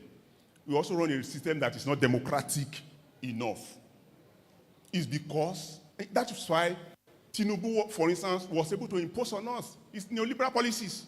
He talked about deregulation, austerity, removal of subsidy, and all of that. And they start coming up with figures. But just like Are said, you bought fuel at less than 200, but now you are buying over 1,000, right? Naira was 463, and Naira is now 1,550 today. Right? So, because Tinubu imposed on us neoliberal policies, which, you know, simply means that we have to leave the fate of our people to market forces. That is what they are operating. And whether you are Yoruba, you are or Igbo, or whoever you may be, that is why we are suffering today. Under a truly democratic system, before you can do that, you have consulted with people, right? Then, at various levels, from the lower level up, you know, different regions who have really been able to make their input, their input into it. So, there's so much violence in our lives, apart from the killings, apart from that, you know, something important needs to be done. Now, lastly, we often talk about systems as if these systems cannot be changed. Government has told us that, oh, we have to bear it. We have to bear it, and that in another 2-3 years, you know, we are going to be able to, we will start seeing the gain. But I know that in a country like India, in like the state of Kerala, you know, they operate something like socialism or welfareism in that state. And they use their resources the way they want. But what we are still doing is more or less unitary. And we are telling our people that there is only one way you can go. And that one way that you are going is putting money in the hands of people. Whenever we announce increase in our GDP, right? Gross domestic product. And we even talk about per capita GDP. What we are merely saying is that some people, you know, have made money, but we have divided that by our population. So that what you don't have, they now say you have and say your life has improved. What we are saying simply is this, that there is need to change this. There is need for Nigerians to come together and discuss, and that in the spirit of June 12th, that integration is not by force. Integration is not what? By force. Nigerians have to discuss. Nigerians have to decide whether they want to be together, how they want to be together. That is what we have learned from June 12th, and that should not be lost on us. We are all hungry. We don't have money for transportation. There is housing problem. All of these problems were not problems that we had when Western region was on its own. It's very simple as that. All of these problems were not. Some people in their own region might be interested, you know, in providing their people, you know, with whatever, with a mat or with wheelbarrow. And there you are interested in, you know, tech, you know, in technology. So you have the right to be able to do that. So the lesson, really, of June 12th, we are reflecting. We are going to be reflecting, but we are also going to have to do something about restructuring this country, unless, like the last speaker said, unless and until you have restructured Nigeria, there is no way you can advance. Nigeria cannot make progress as presently constituted. Thank you. I'm sorry, I was actually prepared for a very long, but I've been told that I have a round of applause, please, for the podium. Sir, excuse me, sir, Professor. Sir, I'm very sorry. I want to correct you, sir. You made a very big mistake. You said we are all hungry. Sir, we are not all hungry. You are wrong. We are very, very, very hungry. Thank you very much, sir. That was Professor Femi. That was Professor Femi Obayori. God bless you, sir. Ladies and gentlemen, before I call the next, presence of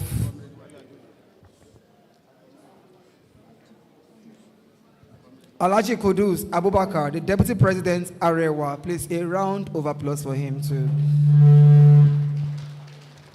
All right, next speaker. Okay, please. Also, I want to recognize the presence of Professor Kolawole Rahim. A round of applause for him. And of course, Comrade Wale Adeoye, representing Barrister Femi Falano San. Please, a round of applause for him. At this juncture, ladies and gentlemen, please permit me to welcome to the podium for the next speech, the President, Women Arise, in person of Dr. Joe Oke Odumokin. Women Arise! Revolution! Revolution! Women arise! Women are here! Okay, women arise! Please, a round of applause for her. Thank you very much. Oodua ni mí o, tọkàn a gbọ́dọ̀ dalẹ̀ torí ẹni tó bá dalẹ̀ ọbalẹ̀ lọ. I want to recognize the arrowhead of the struggle for the actualization of June 12, who has brought all of us here together. We've been in the trenches for more than 3 decades. Honestly, I can go to the battle with my eyes closed. I was invited to about 3 or 4 places. The best place to be is where OPC is organizing its own June 12. 3 heavy bossas for a bar, Gani Adams. Bossa, Bossa, Bossa, the 15th Ààrẹ Ọ̀nà Kakanfò of Yoruba land. The Femis have it today. The 2 speakers before me, Professor Femi Otubanjo and Professor Femi Obayori, were all in the trenches together. All veterans of many progressive battles here, members of OPC, distinguished ladies and gentlemen, gentlemen of the press. We're talking about the catalyst for June 12, national development through federalism and national integration. Gentlemen of the press, I've saluted you. Well done. Without you, we are nowhere. Like the previous speakers have said, June 12, when we talk about June 12 was when we had the freest, fairest, most peaceful election. June 12 symbolizes ballot integrity, free choice, and when people put aside primordial interests and voted across ethnic and religious lines. One of the problems facing us that has served as a cog in the wheel of the progress of Nigeria is electoral malpractice. We've seen that more often than not, we have had elections. People derive credibility from whom they have voted. But if one is in power without being voted, there will be no credibility. It does not inspire progress. Just to make a reference briefly to the Western Union then, when I said Obafemi Awolowo was the premier from 1954 to 1959, there were a lot of developments in terms of agriculture, education, security. We had progress, and a lot of people participated in this progress. After 1959, Obafemi Awolowo decided to contest as the House of Representatives. He contested, he won. He was the leader of the opposition, but he had a bit of crisis with Akintola, who was his deputy. Akintola remained as the premier, while Awolowo was in the upper house. But as far as 1960, crisis erupted. And by 1963, a state of emergency was declared. And after the declaration of that state of emergency, the governor, Moses, the governor was removed and was replaced by Moses, forgotten his surname now, was replaced, Moses Majekodumi was replaced. And then that resulted in Operation Wet Here. Awo was imprisoned in 1963. But by 1966, after the coup, he was released. So during that time, Awo was the premier. People benefited a lot from such. Fast tracking, June 12th, the option that was used for the election, that was option A4. People voted, it was the freest, no manipulation. And at the end, the election was annulled, the freest, fairest, and most peaceful. As an insider, then, Nadeko, meeting MK Abiola, one of the things, if Abiola has been allowed to become the president, the policies that he will have implemented will have had fiscal federalism, restructuring, all those tenets will give rise to true federalism. But because Abiola was not allowed, and that motto then was farewell to poverty. He was not allowed in power. We had all sort of problems. We had democracy. And democracy, government of the people, by the people, for the people. But now, we have had series of conferences. Honestly, if Abiola was the president of Nigeria, there would have been a pro-people constitution. Rather than what we have now, a decree that was given to us as a constitution by Abdul Salami. It was under the pillow of one dictator. After he expired, that document was brought out. And that lie, we the people of Nigeria, was sold to all of us. A people's constitution. The agitation we had then after the annulment of June 12 was, one of it was the convocation of a sovereign national conference. And when you have that conference, any resolution reached cannot be tinkered with except through a national referendum. Now, we're talking about June 12th again, national integration, which the last speaker said, Professor Obayo, that it's not by force. It has to be the agreements of each and everyone. Yes, let's agree that in 2019, Buhari, after much struggle, recognized June 12 as our Democracy Day and not May 29. And the highest honor, GCFR, was given to Abiola. But 32 years after, we still want to say that yes, Abiola has been recognized. He's been given GCFR. But there should be a posthumous declaration of MKO Abiola as a past president of the Federal Republic of Nigeria. Thank you.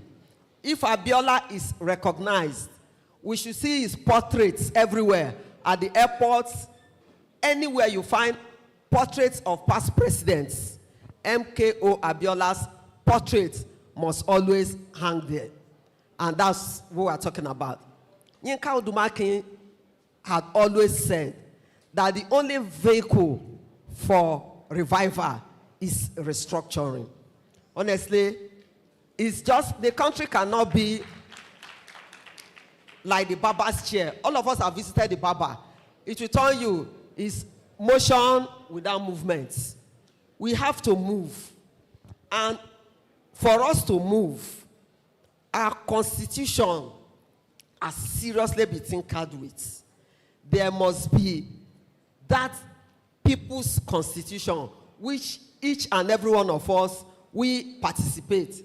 It's not that lie that will be told that we, the people. Again, people have the phobia. They don't want to listen to restructuring. But restructuring does not mean balkanizing the whole nation. But it means that all the federating units, will come together. Like we have always said, if we're talking about security, if somebody is the governor of a state, and you cannot call the CP has to wait for order from Lagos. It's terrible. We now have community policing, but a lot needs to be done about security architecture. It has to be restructured because there's no way in which people will be kidnapped and be killed. Ransom will be paid. You will tell us, bully us that people should not pay ransom. What are we doing to become proactive? How can we secure lives and property of our people? There must be security of lives and property. MKO died for our collective struggle. So it's our collective responsibility to keep that our battle cry in saying that restructuring that we think is a no-go area must be what should be revisited. People come and they think they are heroes, they are heroines. They rewrite history. But we know those who contributed in actualization of June 12th. I remember one of the meetings we held that Abiola was present and people accused him of running abroad. Abiola said, I will never renounce my mandate. It's like a corpse cannot run away from the undertaker. So I'm telling you that whatever it is, I will never renounce my mandate. And Abiola never renounced his mandate. On the day Kudirat Abiola was killed, she was also in for actualization of June 12th. I was in a vehicle and I dropped off. We were to meet 4 p.m. Few minutes after that, I was called that she's been shot and I ran to Eco Hospital. I saw her there. People who pay the supreme price must not be allowed to die in vain. It's their blood that is being used to water the tree of democracy. Finally, I want to keep encouraging all of us.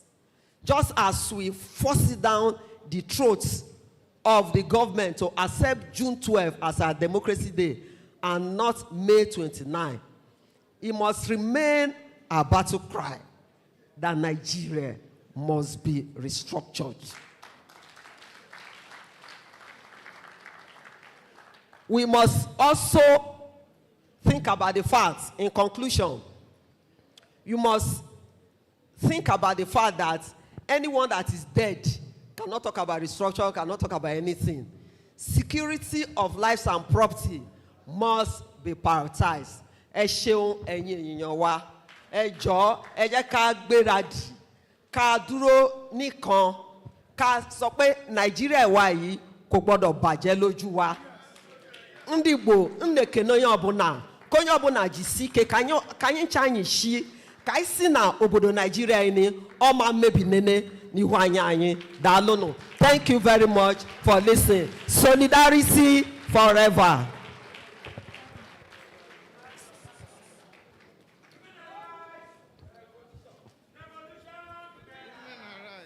Thank you very much. A round of applause one more time. A kí ọ̀kan pàtàkì nínú àwọn olóyè ilẹ̀ Yorùbá wa níbí tí wọ́n wọlé láti darapọ̀ mọ́ wa nígbà tí màmá wa dókítà Joe Okeyi Odumakin tí wọ́n bá wa ń sọ̀rọ̀. Àwọn ní ọ̀tún bá ròyìn Ààrẹ Ọ̀nà Kakanfò ti ilẹ̀ Yorùbá olóyè Ṣẹ́gun Ajíbóyè tí wọ́n ti fi ìgbà kan jẹ́ agbẹnusọ fún gómìnà ìpínlẹ̀ Ondo. Gómìnà méjì ni wọ́n jẹ́ agbẹnusọ fún. Ẹ bá mi ṣá wọn ní àtẹ́wọ́ kí a kí wọn káàbọ̀ sí àárín wa. You're welcome, sir. All right, that was very powerful by Dr. Joe Okeyi Odumokin. A round of applause for one more time, thanks. The President, women, arise. All right, please, let's take notes. The next speakers, henceforth, has a time frame of 4 minutes to deliver after this speaker. This speaker has 7 minutes. The next speaker has 7 minutes, please. After that, 4 minutes for others. Ladies and gentlemen, I want to bring over the representative to Barrister Femi Falana-San. Ladies and gentlemen, a round of applause for Mr. Wale Adeoye. A round of applause for him. Thank you. You have 7 minutes, sir. Thank you.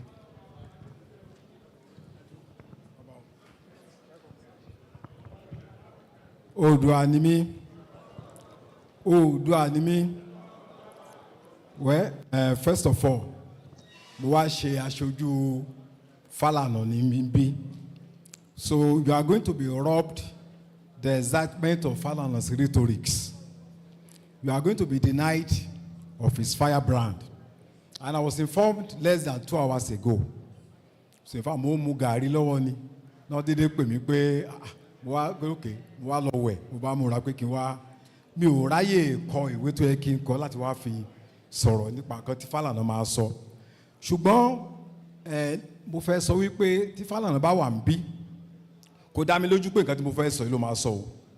So nǹkan tí mo fẹ́ sọ ń bí báyìí ó jẹ́ nǹkan tó wá láti inú tèmi, kò ń ṣe láti wá láti ọkàn mi, kò ń ṣe nǹkan tó wá láti inú Falana. Àkọ́kọ́, kí ni ìtumọ̀ June 12? What is the meaning of June 12? I think that June 12 means a lot of things to a lot of people. It was a moment for some people to make money. It was a moment for some people to kill. It was a moment for some people to murder. But for majority of Nigerians, I think June 12 means demonstration of courage, resilience, iron cast determination of the people of Nigeria. It means power of the people, that the people have power over the use of gun. It means the ability of Nigerians to organize beyond their ethnic division. It means the triumph of good over evil. It means that whenever a system is bad, Nigerians can defeat that system. That even when you have a very powerful military machine, the people on their own can defeat such a system by mere share of their determination to rise up against injustice. June 12 also means life and death. People who are killed, people who are murdered. I was a reporter in The Guardian at this time, and I remember that there was a journalist, Chinedu Ofuaro, who disappeared. And up till now, we are yet to find his dead body, either he's alive or dead. There was also another reporter with African Guardian, Prince, who also disappeared up till now. I remember in the early July, when Colonel Ajayi was coming from Ekumog, himself and the chief of army staff at that time. And they were stranded at the airport because there was demonstration going on the streets of Lagos. And Ajayi told me, after he was released from prison, that on that day, he appealed to his military commander that there's no way we can pass through this crowd of demonstrators, that the best thing they should do was to stay at the airport, and then when the rallies subside, then they can go and drive down to Dodan Barracks. But the military commander said, no, you are a soldier. You must pass through this rally, even if it means that people will die. And no fewer than 25 people, according to his own account, were shot dead on the street of Lagos. They took their bodies, some of them were dumped in the Atlantic Ocean. Colonel Ajayi himself was later arrested and kept in a cemetery, Ibitonsi Okusi, for the Odumeta. By the time Colonel Ajayi was released, he was no longer himself. They had tortured him, they had destroyed his manhood, and I think this was exactly what led to the death of Colonel Ajayi in a very terrible manner. And he was not the only one. There were about I think about 3 of them. There was one former official of NSO, Tony Awoluyi, who was also killed in the cemetery. There was also Lieutenant Colonel Ajayi, another Ajayi from Kwara State, who was also kept in the cemetery. All these people are still there without any compensation for themselves or their families. I think that we cannot talk about June 12 without talking about OPC. And I give credence to Are Ona Kakanfo Yoruba land.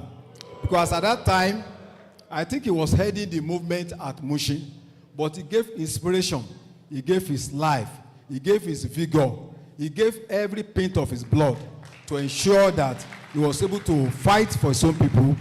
And I think June 12 also means that the Yoruba people are not cowards. We have fought several wars since the 16th century. We have fought wars that lasted for so many years. Because at that time, people were saying that, oh, Yoruba cannot fight. They cannot do this. But I'm happy that OPC, Oodua Youth Movement, Oodua Liberation Movement, they were able to rekindle the heritage of Yoruba people, to tell the whole world that we are not cowards. A lot of things happened at that time that we are just glossing over them.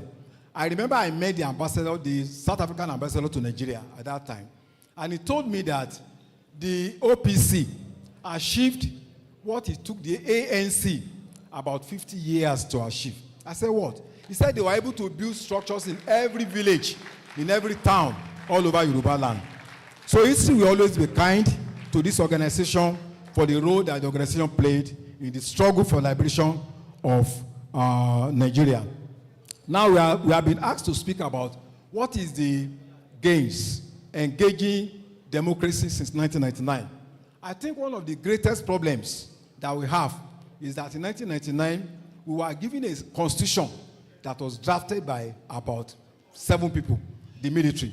That constitution did not emerge from the sweat, from the pains, the anguish, the debate of the ordinary man on the street. Look at South Africa. When they wanted to do their constitution, I think around 1994, South Africa collected 1 million memorandum from different organizations, farmers' unions, workers, people with disabilities, women organizations, students, 1 million. And they make sure that each of these memorandum was accepted and treated, which eventually became the ground norm of the constitution of that country. And what South Africa also did was that when they did the draft constitution of South Africa, there are 11 languages in South Africa. They interpreted that constitution to each language, no matter how small the population of that country is. So that is what, as an example of a people's constitution. In our own case, Abu Salami drafted the constitution with a few people. It was imposed on us. And I think that is a major setback. And we are also facing the consequences today. Because when you have a democracy that is run by a constitution that is not driven by the people, that is not their own free will, there is no way you can talk about stability, progress, and development. Since 1999, there are major problems that are facing us. First of all is poor governance. We have people in power who don't have vision. They don't have an understanding of what governance is all about. If you want to become a governor, if you want to become a senator, the first consideration is the number of money you have in your account. Nobody wants to look at your intellect. They don't even ask you to present your draft. How do you want to run the local government? People just pick you based on whether you are a favored candidate. You cannot compare that with the governance under Chief Obafemi Awolowo. Let me give a very quick example. When Chief Obafemi Awolowo wanted to start free education in 1952, the first thing he did was that he brought in somebody from the United Nations. I think his name is Adeegun. He said they should find out the population of those that will enter into school in 1954, when they started in 1952. They were looking at 150 people. And then everybody said free education was not possible. There was no way Awolowo would be able to get the money. What did Awolowo do? In 1954, when they wanted to start, they discovered that 400,000 students came up instead of 150,000. That was the first sign that gave them that census of 1952 was rigged, because it was conducted by the British. So they now knew that the census that they worked on in 1952 was not accurate. They were confronted with a dilemma. How are we going to deal with 400,000 students? What did they do? Awolowo introduced what he called salt tax. He was able to raise a lot of money, but that was not enough. He now started going from one community to the other, asking people, come and build your schools, provide your own carpenters, provide your own bricklayers. Every town, every community started building their own schools on their own. And that was the beginning of community education. And when they were able to start free education in 1954, it covered almost every part of Western region, up to today's Delta State. That is a very good example of governance. Awolowo spent only 8 years in governance. During this time, the consequence was University of Obafemi Awolowo University, Cocoa House Ibadan, Liberty Stadium, first television stations in Africa. Since 1960, no university has been built in Southwest that is better than University of Ife. No house has been built in Southwest for 60 years that is better than Cocoa House. No stadium has been built by any government, for that matter, since 1960, that is better than Liberty Stadium in Ibadan. So as we move ahead, very quickly, I have just 1 minute remaining. The two major problems facing us now, number one is the national question. Today, we may be having people crossing from Labour Party to APC, and you may have a one-party state. But that does not mean you have united the people. The people on their own, their conditions remain the same. So even when you are going to rule the country with one-party system, you have not addressed the contradictions. For me, I think one major problem we have now is the nationality question. People armed are going to villages, occupying those villages, killing people at will. Can anybody imagine? OPC will go to Zamfara. You kill the MI. You rape their women. You stay in their bushes and drive their farmers away. Four traditional rulers have been killed in Yoruba land. 2 of them from Ekiti State. Can we go to the north and kill an MI? So it should not happen. In Kwara State, there is a new terrorist group called Mamuda. They are killing and ravaging our communities. Everywhere. Go to Igbo land, Abia, Umuahia, Enugu, Uku, everywhere, Bagana. They are there, entering people's communities. Can IPOP go to the north and occupy their territories and be killing MIs? It's not possible. Unless we address the national question, so that we can unless we address that problem. But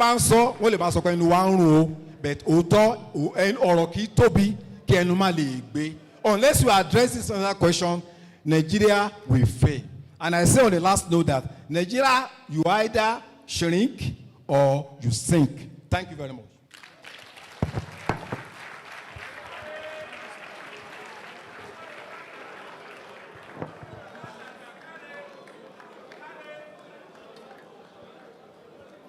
Oodua ni mí. Oodua ni mí. That is thought-provoking and heart-illuminating message from Barrister Femi Falana, ably represented here by our own comrade, the former executive director of PDP, Peace and Development Project, and a leading figure in the human rights community, Comrade Wale Adeoye. We are moving forward with the keynote, with the message, as we invite to the podium Professor, the Dean of Arts, University of Lagos, Professor Ilupeju Akanbi. Can we please put our hands together for Professor Ilupeju Akanbi for 2 minutes? For 2 minutes, Professor Akanbi will give us his message. You are welcome, sir. I will have to just recognize the Are Ona Kakanfo. Since you gave me 2 minutes, so I can share my 2 minutes by recognizing him, because I was part of the paratrooper of K2 with Michael Kiro. So we missed some bullets that time, but we did not join the trenches because we were in the academic. But what I want to say actually about June 12th as an academic is that we often miss the point when we mount the rostrum to talk about June 12th and what it has brought to us. I want to advise that we should shield the militancy aspect of our speeches and embrace the pragmatic aspect of it. We are a people as Yoruba, but we also are ethnic group of Yoruba land. The Nigeria as it is today gave us the sense of unity in Yoruba land. Have you ever thought of a Yoruba country whether there will actually be unity. Because we are not going to fight any other person but ourselves and our self-interest, and the thing will continue. What June 12th actually gave us was part of the conclusive aspect of the barrister that left. It showed us, and the woman leader, they mentioned part of it, that Nigerians are not cowards.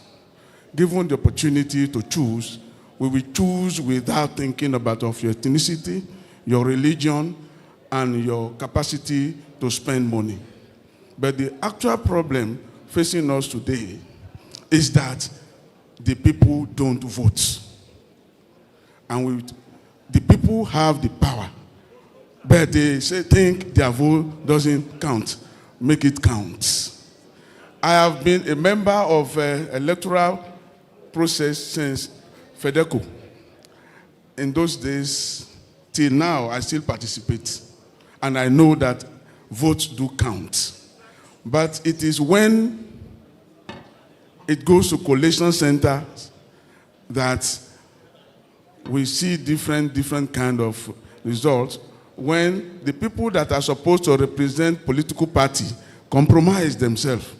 Not the electoral process. It is the people that got compromised on their own. For example, a PDP representing APC at collation center. What do you think will come out? We have seen it. And the result that comes in, and is not totally revealed until deadline by a particular political party's agent who refuses to come up. It is the process. Is it the people? Is it our mindset? And the belief that we say the vote will not count, it will remain uncountable. But when we have the belief that my vote will count, and that is what we saw in June 12th. But you forgot that June 12th was option A4 modified, that you will queue and remain there until the votes are counted. But some people, whether we call them powerful because we ascribe them the tendency to be powerful, said no, they want secret ballot system again. And that was the beginning of the problem. That time, the people came out to vote without fear or favor. It is academics, it's the elites that don't want you to know who they voted for. The people want you to see that, Otumba, we are not voting you, or we are queuing behind this person, so that you will know to yourself. But the secret ballot system, Otumba, I have voted for you, but they have not voted for you. You see, why don't we canvass for a system that is transparent, where we can queue and vote and make our vote count? And let us know that Nigerians are not the one fighting themselves. It is the elites that do propaganda.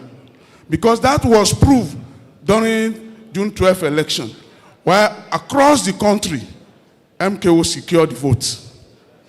Was that ethnicity? Was that sectionalism? But a few people that we believe on ourselves that can nullify the election did. And a few people challenged it and went to NADECO. And today, they gave us what we want, but not the way we wanted it. And we don't talk. We say, vote don't count. Vote do count. Please, Otumba, I have so many things to say, but I will stop there. Thank you very much. Since you gave me 2 minutes.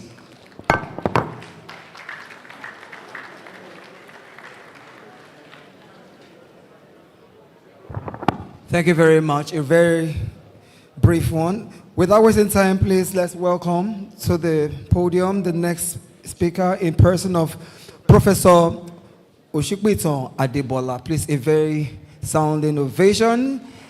Wow.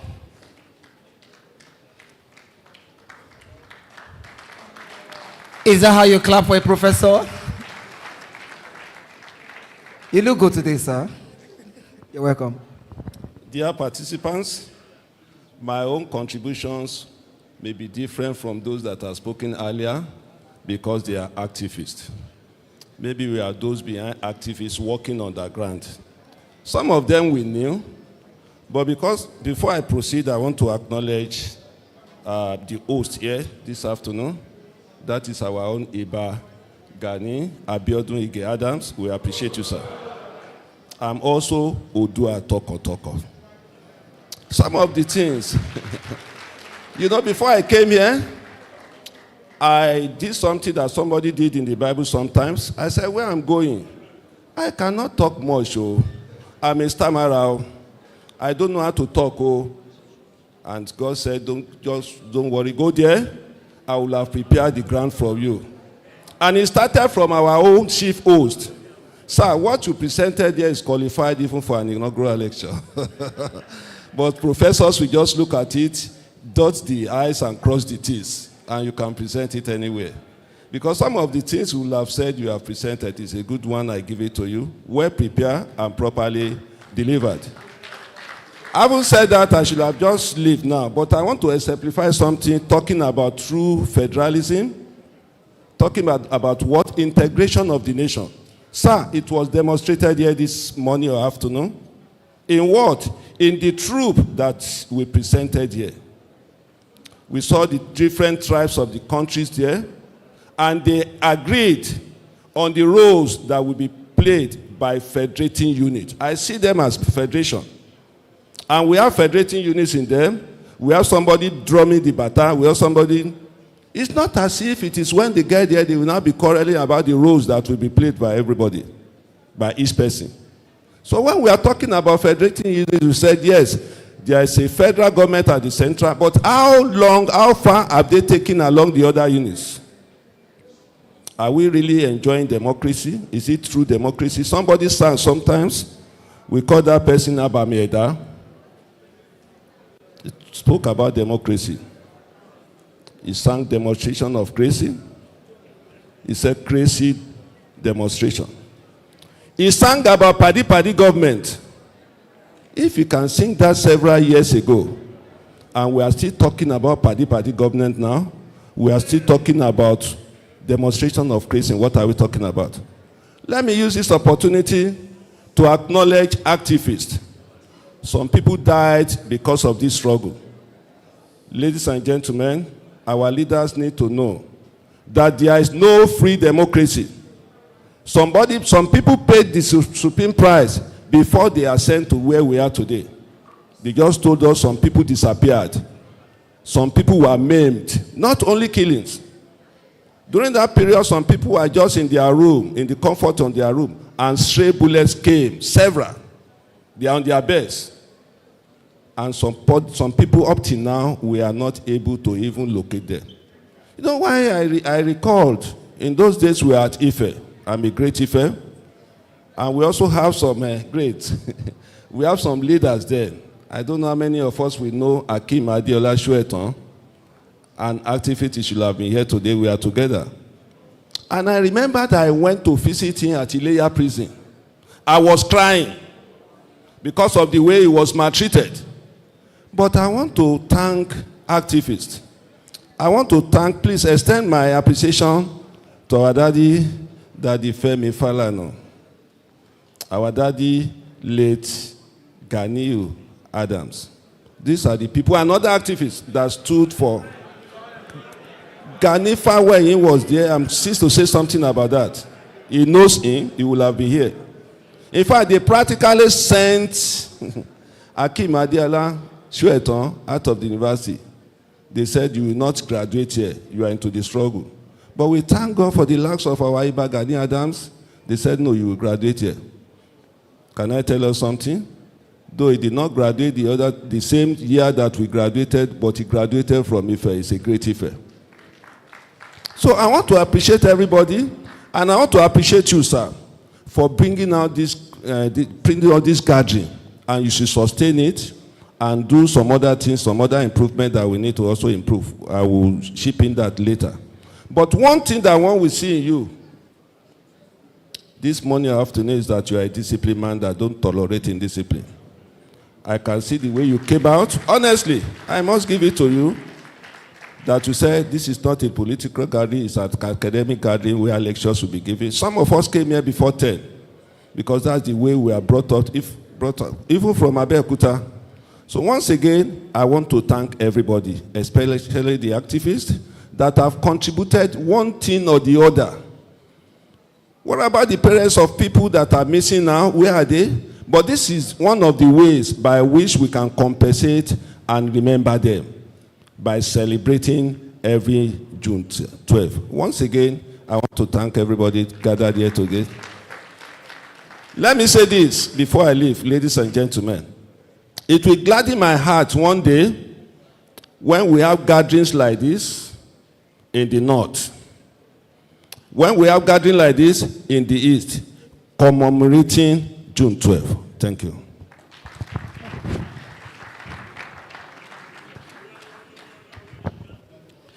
The next in the list that is coming to the podium to address us for just 2 minutes is our Father in the Lord, the Director General of the Prison Rehabilitation and Evangelical Ministry, our own Father in the Lord, Bishop Solomon Kayode Williams. Can we put our hands together to celebrate Bishop Kayode Williams?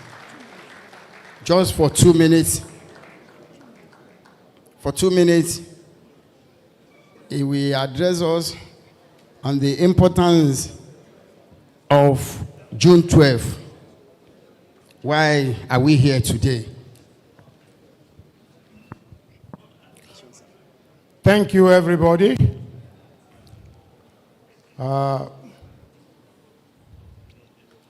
My first word will go to Iba Gani Adams. You really challenged me today. You are making history. And the Lord is giving you that opportunity. You will not fail. And you give me to meet Mama among women. Mo ti gbórúkọ ẹbí ẹni pé ẹ jù báyìí lọ ni. Àṣẹ́yìn lè ń halẹ̀. Honestly.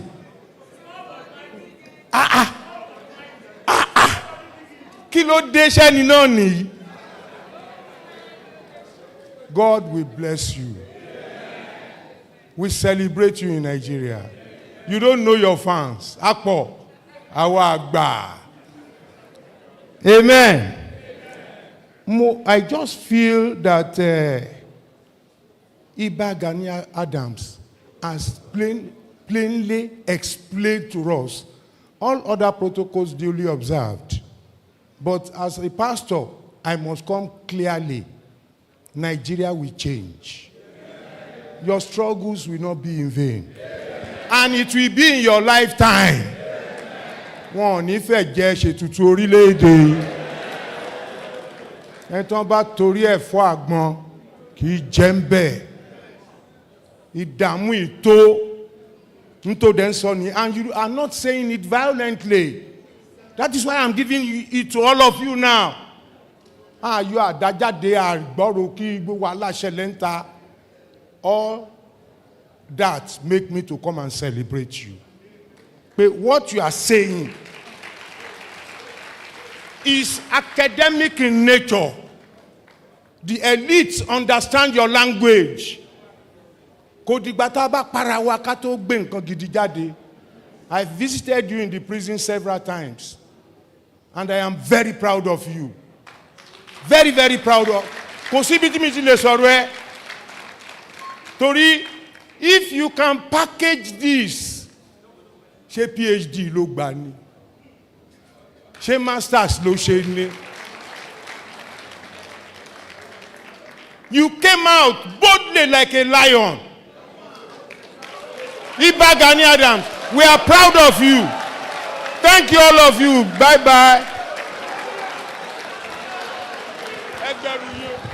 Let's put our hands together for Bishop Solomon Kayode Williams. Let's celebrate him once again.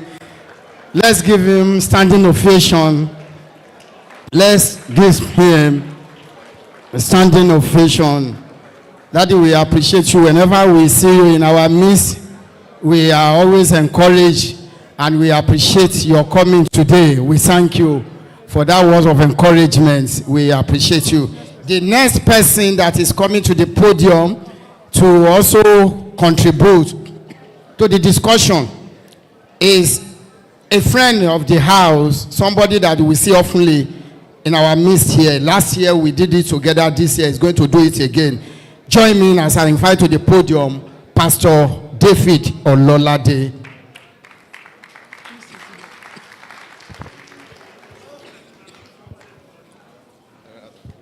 Thank you very much. All protocols duly observed. But I want to pay special tribute to the man at the center of it all, the 15th Are Ona Kakanfo of Yoruba land, Iba Gani Ige Adams. Iba, I'm sorry for the man coming after you. You have left a very big shoe for the next Are Ona Kakanfo. You have created a vacuum in this office that Yoruba will find it difficult to find the next person to step into your shoe when you are going at your old age. Well done, sir. I want to quote from your speech precisely at paragraph 4 of your speech. And it reads inter alia, we are all gathered here today not only to honor the memory of Are Abiola and others who died between 1993 and 1998, but to also tell ourselves some bitter truth. Are, the Amazon herself, Joel, okay, Yodumakin, and every other activist in the house, I put it to you that you have just succeeded partially, if that is the bitter truth. I am going to read 2 Bible passages. The first one is Proverbs 29 verse 2. And it says, when the righteous are in authority, the people rejoice. But when the wicked beareth rule, the people groans. When the righteous are in authority, the people rejoice. But when the wicked beareth rule, the people groan. Let me ask people here, are Nigerians rejoicing or groaning? Please give me a resounding answer. Are we rejoicing or are we groaning? If Nigerians are groaning, then from the word of God, it's a benchmark of bad and wicked rulership. There is no better way to put it.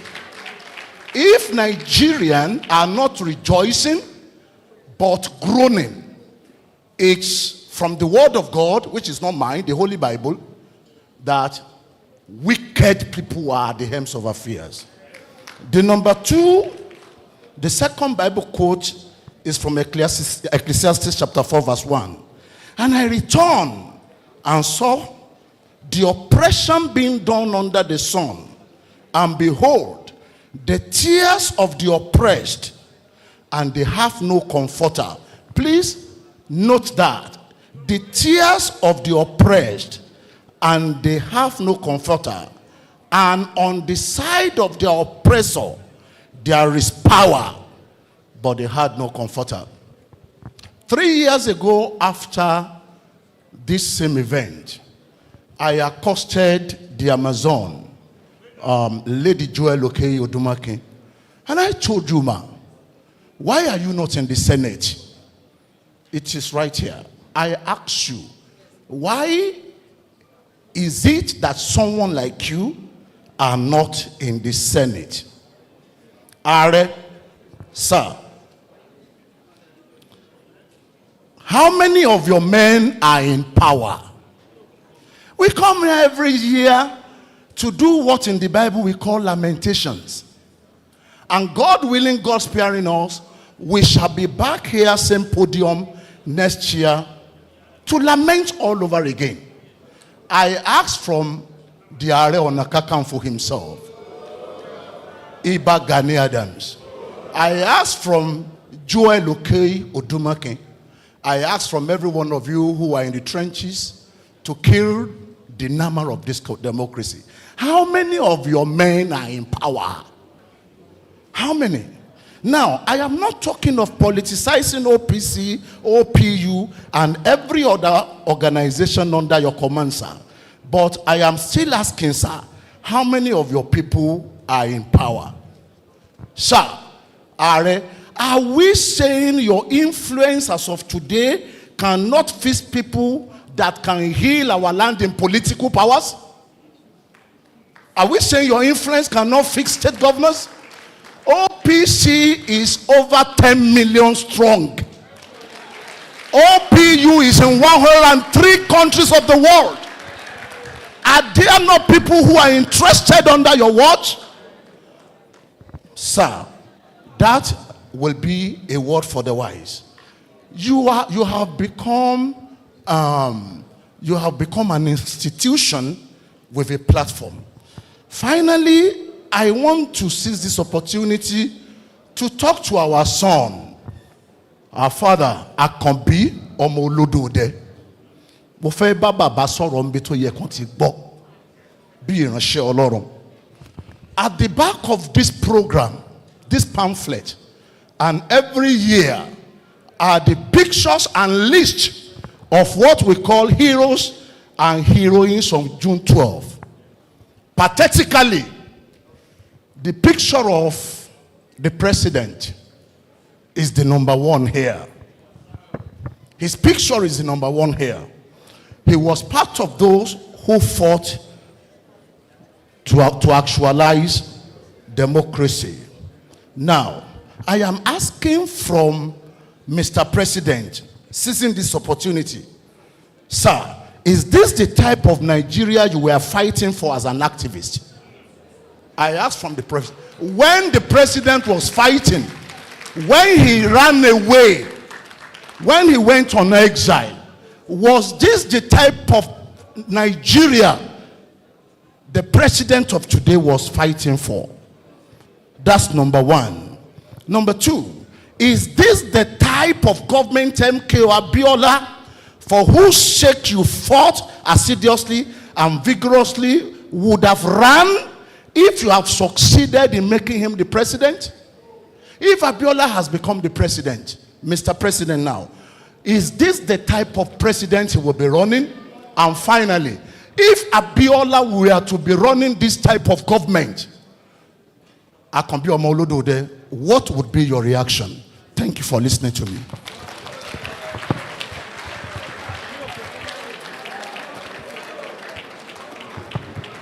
Let's put our hands together once again for Pastor David Ololade. Without wasting much of our times again, when you look at your watch, you discover that the time is almost against us. Let me invite the next contributor to the podium. I have the pleasure of inviting our mommy, Dr. Rhoda Showumi, for just 2 minutes to give us her speech. 2 minutes. Dr. Rhoda Showumi, can we put our hands together to celebrate her? Let's celebrate her. Let's welcome her to the podium for 2 minutes. Just 2 minutes. Good afternoon, everyone. Standing on the existing protocols, but I want to appreciate the host and the convener of this program, own dear Iba Gani Adams, whom I call your name with all the reference, and I say shall continually be well with you in Jesus' name. Dear mommy, I'm very privileged to see you today, to know you. I've been hearing your names. You are doing a lot. And I say, God, we continue to strengthen you. Now, contributing to this issue on ground, I'm going to detail a bit from what others have said. And I'm going to ask us a question. What legacy are we going to leave for the incoming generation, our youth? We're already losing it. Because when you look around us, all our adolescents are youths. Majority of them, because of poverty, joblessness, are on the streets. We think they are making it big in the name of Yahoo. They kill, they destroy, they maim, because of what is happening in our country. And I want to put it to us, if there's going to be a change, restructuring is inevitable. Restructuring is unavoidable. Restructuring is vital. Restructuring is germane. I'm going to give just one analogy before I leave this podium. If you are traveling through a route and you discover that the road is completely blocked, what are you going to do? Are you not going to divert your route? So I give it to us this afternoon, all activists, all those that have been fighting these struggles. Let's take it higher, just like the pastor who just finished speaking said. I believe we should begin to see how our own people too will be among the governance. God bless us. Good afternoon, everyone, once again. Let's put our hands together for Dr. Rhoda Showunmi. We are moving forward as we invite the next contributor, the Deputy President, Arewa Youth Consultative Forum, Alhaji.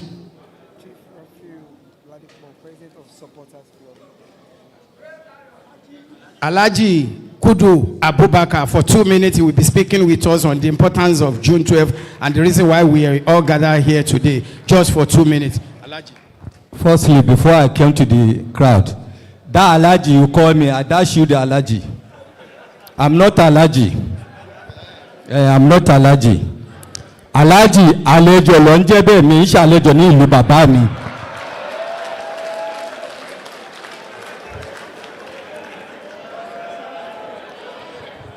Oodua ni mí. Ẹ má ṣe hà, Oodua ni mí. Gẹ́gẹ́ bí nǹkan tí máa ń sọ, there is no historian in Nigeria or in the world that will give you history of Yoruba without branching to Tapa. That history is incomplete. I challenge any professor of history.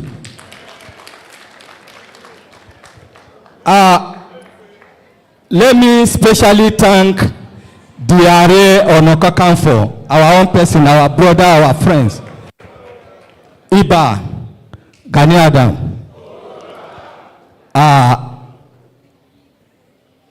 You have given us the direction.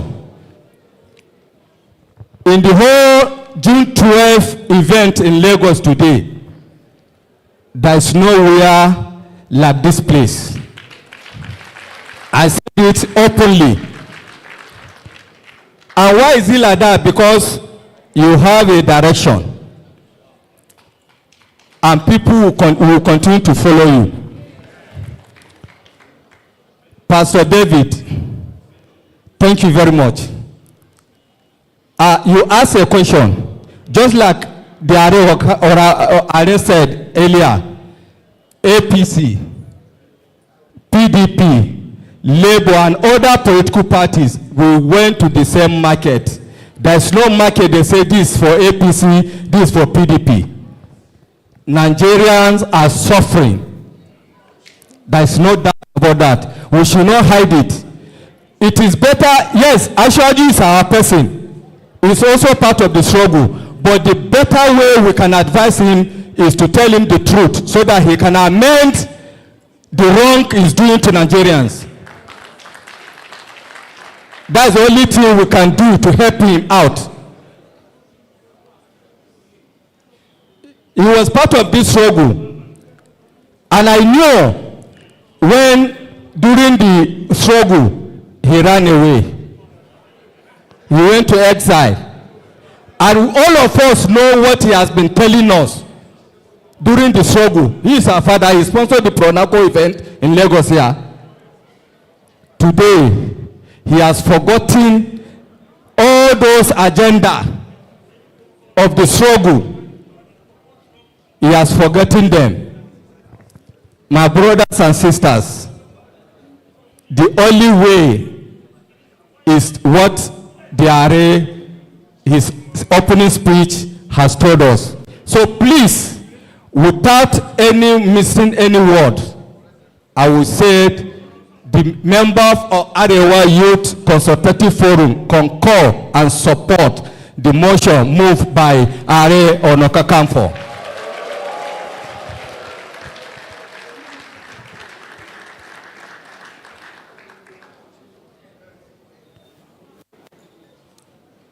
None of us that President Ahmed Tinubu remembered. Today, your own here is better. In the north, no security. Let me give you one example from Zamfara. Somebody was in his house, the house that his grandfather built. They came and pursued him. They took him with his family to the city, the capital of Zamfara, because there is a gold under that is land. And they took him to Zamfara. He know nobody, he had no experience of anything to do in the capital of Zamfara. And they left him there with his family, suffering. But they are taking his gold under his land, and nothing happened. If not for what our father said, sincerely speaking, I don't believe Nigeria will be good. Sincerely speaking. Because if you look at the history and the event surrounding Nigeria, I doubt it. Because anybody that came, the cabals will cage him. I said it earlier.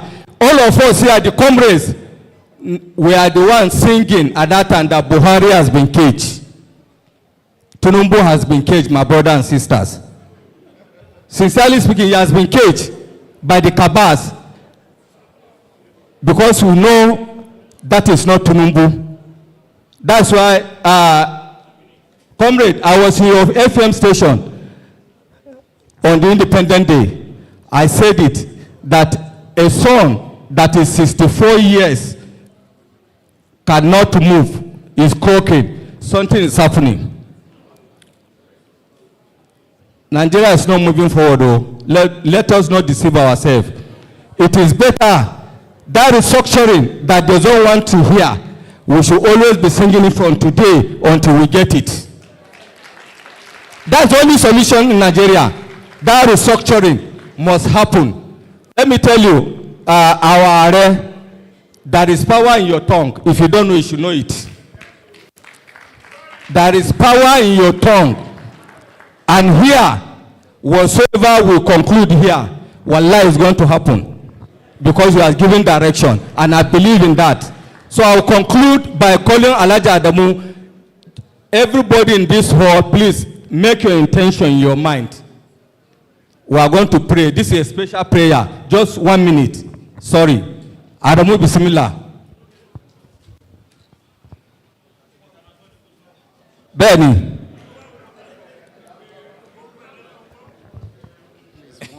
1 minute. Aduani. Àdúrà ti gbogbo wa lórí OPC lórí ààrẹ àti gbogbo àwa tá wá síbí wàláì tàláì anything àní àtàbádà ní ọkàn wa wàláì á ṣẹlẹ̀ so kó tètè dá ní ètò dá. Sallu ala nabiyil karim sallallahu alayhi wa sallam. Sallu ala nabiyil Mustafa. اللهم صل على محمد وعلى آل محمد وارحم محمد وعلى آل محمد كما صليت ورحمت وباركت على سيدنا إبراهيم وعلى آل سيدنا إبراهيم في العالمين إنك حميد مجيد. قال ربي شرح لي صدري ويسر لي أمري واحلل عقدة من لساني يفقهوا قولي واجعل لي نذيرا من أهل هارون أخي أشدد به أزري وأشركوا في أمري كي نسبحك كثيرا ونذكرك كثيرا إنك كنت منا بصيرا. اللهم بارك أتم باغاني آدم. اللهم بارك أتم باغاني آدم. اللهم بارك أتم Are Kakao. Allahumma barik auladi. Are Gani Adams. Allahumma barik auladi Otimba Are Gani Adam. Allahumma barik Lagos State and Nigeria.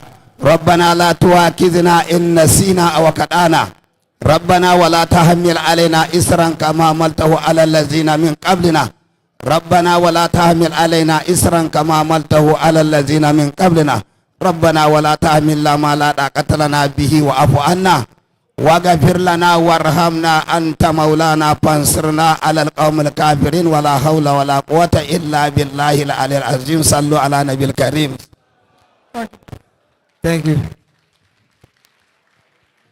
Every speaker here today, if you notice this, my daddy, after the few minutes remaining, he will walk from here.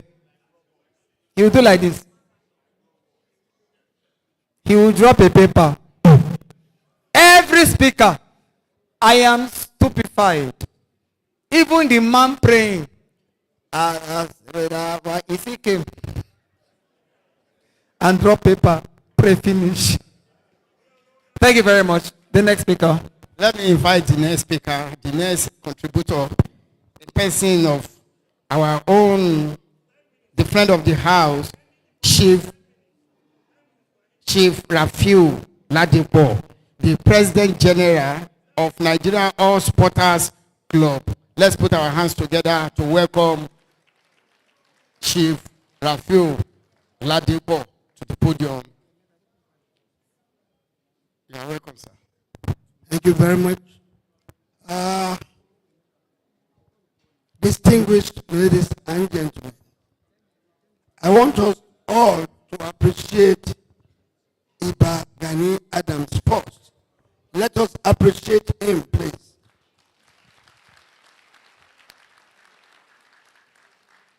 I am saying this because we have not seen somebody that will be doing what he's doing. I was very close to Chief MKO Abiola, very close. You know I'm a sportsman. You know Abiola was a sportsman. In 1992, I called Chief MKO Abiola at a meeting in Ota when he informed me that he was going to contest for the presidency. And I mentioned to him, please don't do that. He asked me why. I gave him reasons. What politics is all about. Full of hate and the rest.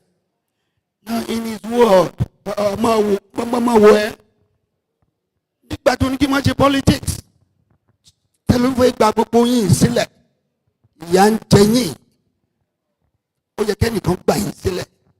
So I am going to do what I can do to give you comfort, to bring you out of all this nonsense. He told me this. And when he convinced me, I said, okay, go ahead, sir. Congratulations in advance. And I was part of the struggle. His campaign, my hotel was used for his campaign at Ibadan. So when the election came up and he won, we were jubilating. Unfortunately, he was whisked away to Abuja. He was in detention. He fell sick. And they allowed Dr. Orepalomo, his personal physician, to come and look at his health. His question was, Rafiu, the boy warned me, but I didn't take his advice. Then when Orepaloma came back from Abuja, he called me and told me this story. That this was what Chief MKO told him. I'm saying this because of my closeness to him. A lot of us were saying so many things, but all we are saying here is good. I have only 2 questions for us this afternoon. When are we going to get another MKO in this country? When are we going to get somebody who will be there to want to do things for the common man? Abiola defied all odds. Even when we travel, and we were led by the armed robbers overseas, Abiola came down from the vehicle and called the armed robbers. He gave them money, and they cleared the road for us. Abiola was the one that drove the vehicle because they didn't provide us any vehicle to go to the field. Abiola chartered the vehicle. He drove the vehicle by himself, and we were in the bus. To me, we have lost a Nigerian, somebody who would have saved us from all this nonsense. But I'm happy that we have somebody already coming up in person of Iba Ganiu Ike Adams. I want all of us from this moment to start seeing him maybe as another Abiola for this country. I am not just talking. I have been part of this struggle. No. Iba Gani Adams, you may think the shoe is big, but when you wear that shoe, with God's grace, it will not be big. It will fit you. And that is why I want to implore all of us today to join him in this crusade. Lead us out of this wahala. Nigerians are not happy. Nigerians are suffering. And the only way we can get out of it is to come together as a unit to fight the cause, to make all Nigerians to live better. I want to thank you for this program. You have been doing it. You are doing it again. But I want to say that from now, we have to strategize. Not just coming to talk. We have to sit down. All these professors, all these speakers that have spoken, they have said so many good things. But we must put it on paper. How we can do it. Let's move as a front. Let's move a movement that will move all of us to fight poverty, to fight bad governance in this country. I thank you very much. God bless you. Thank you very much. All right, ladies and gentlemen, the next speaker, I have to call him. That's why I came on the microphone, because he's someone so important. He is a professor in the department which is the mother of all disciplines. Ladies and gentlemen, the HOD, Department of Philosophy, University of Lagos, the School of First Choice. Please, a round of applause as I make welcome Professor Okoro. Please, put your hands together for him as he comes on stage. Hello, Professor. You look good today, sir. Ààrẹ, I salute you. Odumakin, I salute you. The professors, Ibao, Ẹ̀gbọ́n mo kí yín o, aṣíwájú ni yín in this professorship. Professor Femi, I salute you. All protocols observed. My take is simple. And my take is to examine the question of nation as per the topic here. What we have called Nigeria, Ghana, Cameroon, Guinea, Burkina Faso, are they nations in the true sense? That's the first question we must note. They are not nations in the true sense. Brief history. Let's cast our minds back to Europe. The question of nation nationalism in Europe, it was ethnic based. The collapse of Rome signified the rise of Prussia, Italian unification, the British Union. And if you get to the British Union, it is a true federation. It is a true confederation. Each unit, at least to some extent, governs itself. As per language, a nation without its language has no mind. And a nation with no mind is a ship without a rudder, is an airbus without compass. Colonialism has a foundation. The foundation is balkanization. And balkanization, the intention is to destroy the foundation of culture. And the foundation of culture is ethnicity. Once the ethnicity is not there, the mind is not there. Once the mind is not there, the language is not there. Once the language is not there, the morals is not there. Once the morals are not there, there is no foundation. So for me, nation, for us to move, we must note that all what they gave to us in Africa were nations created by the erstwhile colonialists. And they knew, I'm into philosophy, I'm into ontology. And in ontology, we are talking about foundation of foundations. They knew that ethnicity is the foundation of mind, collective mind. Without it, the individual mind cannot prosper. They knew it.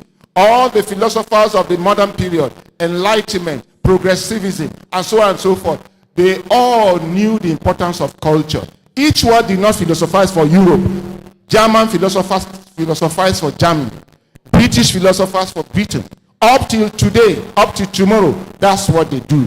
But here, they want us to philosophize for a Nigeria that's only 65 years old and forget my culture that has a history of over 40 years old.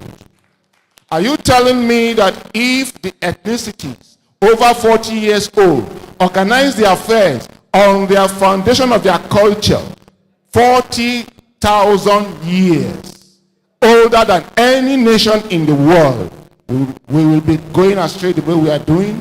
It will not be possible. So I will end up this way. My people will say, if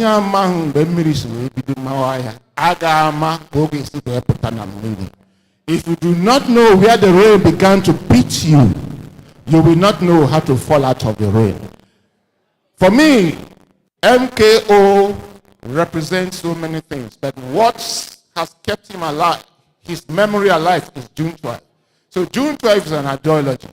And Iba, Gani, Are, Kakanfo, Yoruba land, others, has brought a new dimension to it.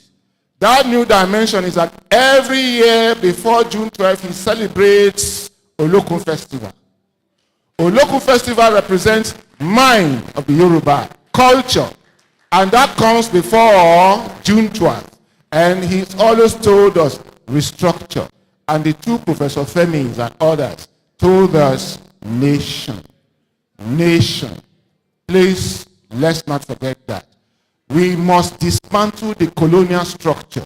When we dismantle the colonial structure, which I call de-balkanization, destruction of the colonial structure, so that all the ethnic groups will be in one.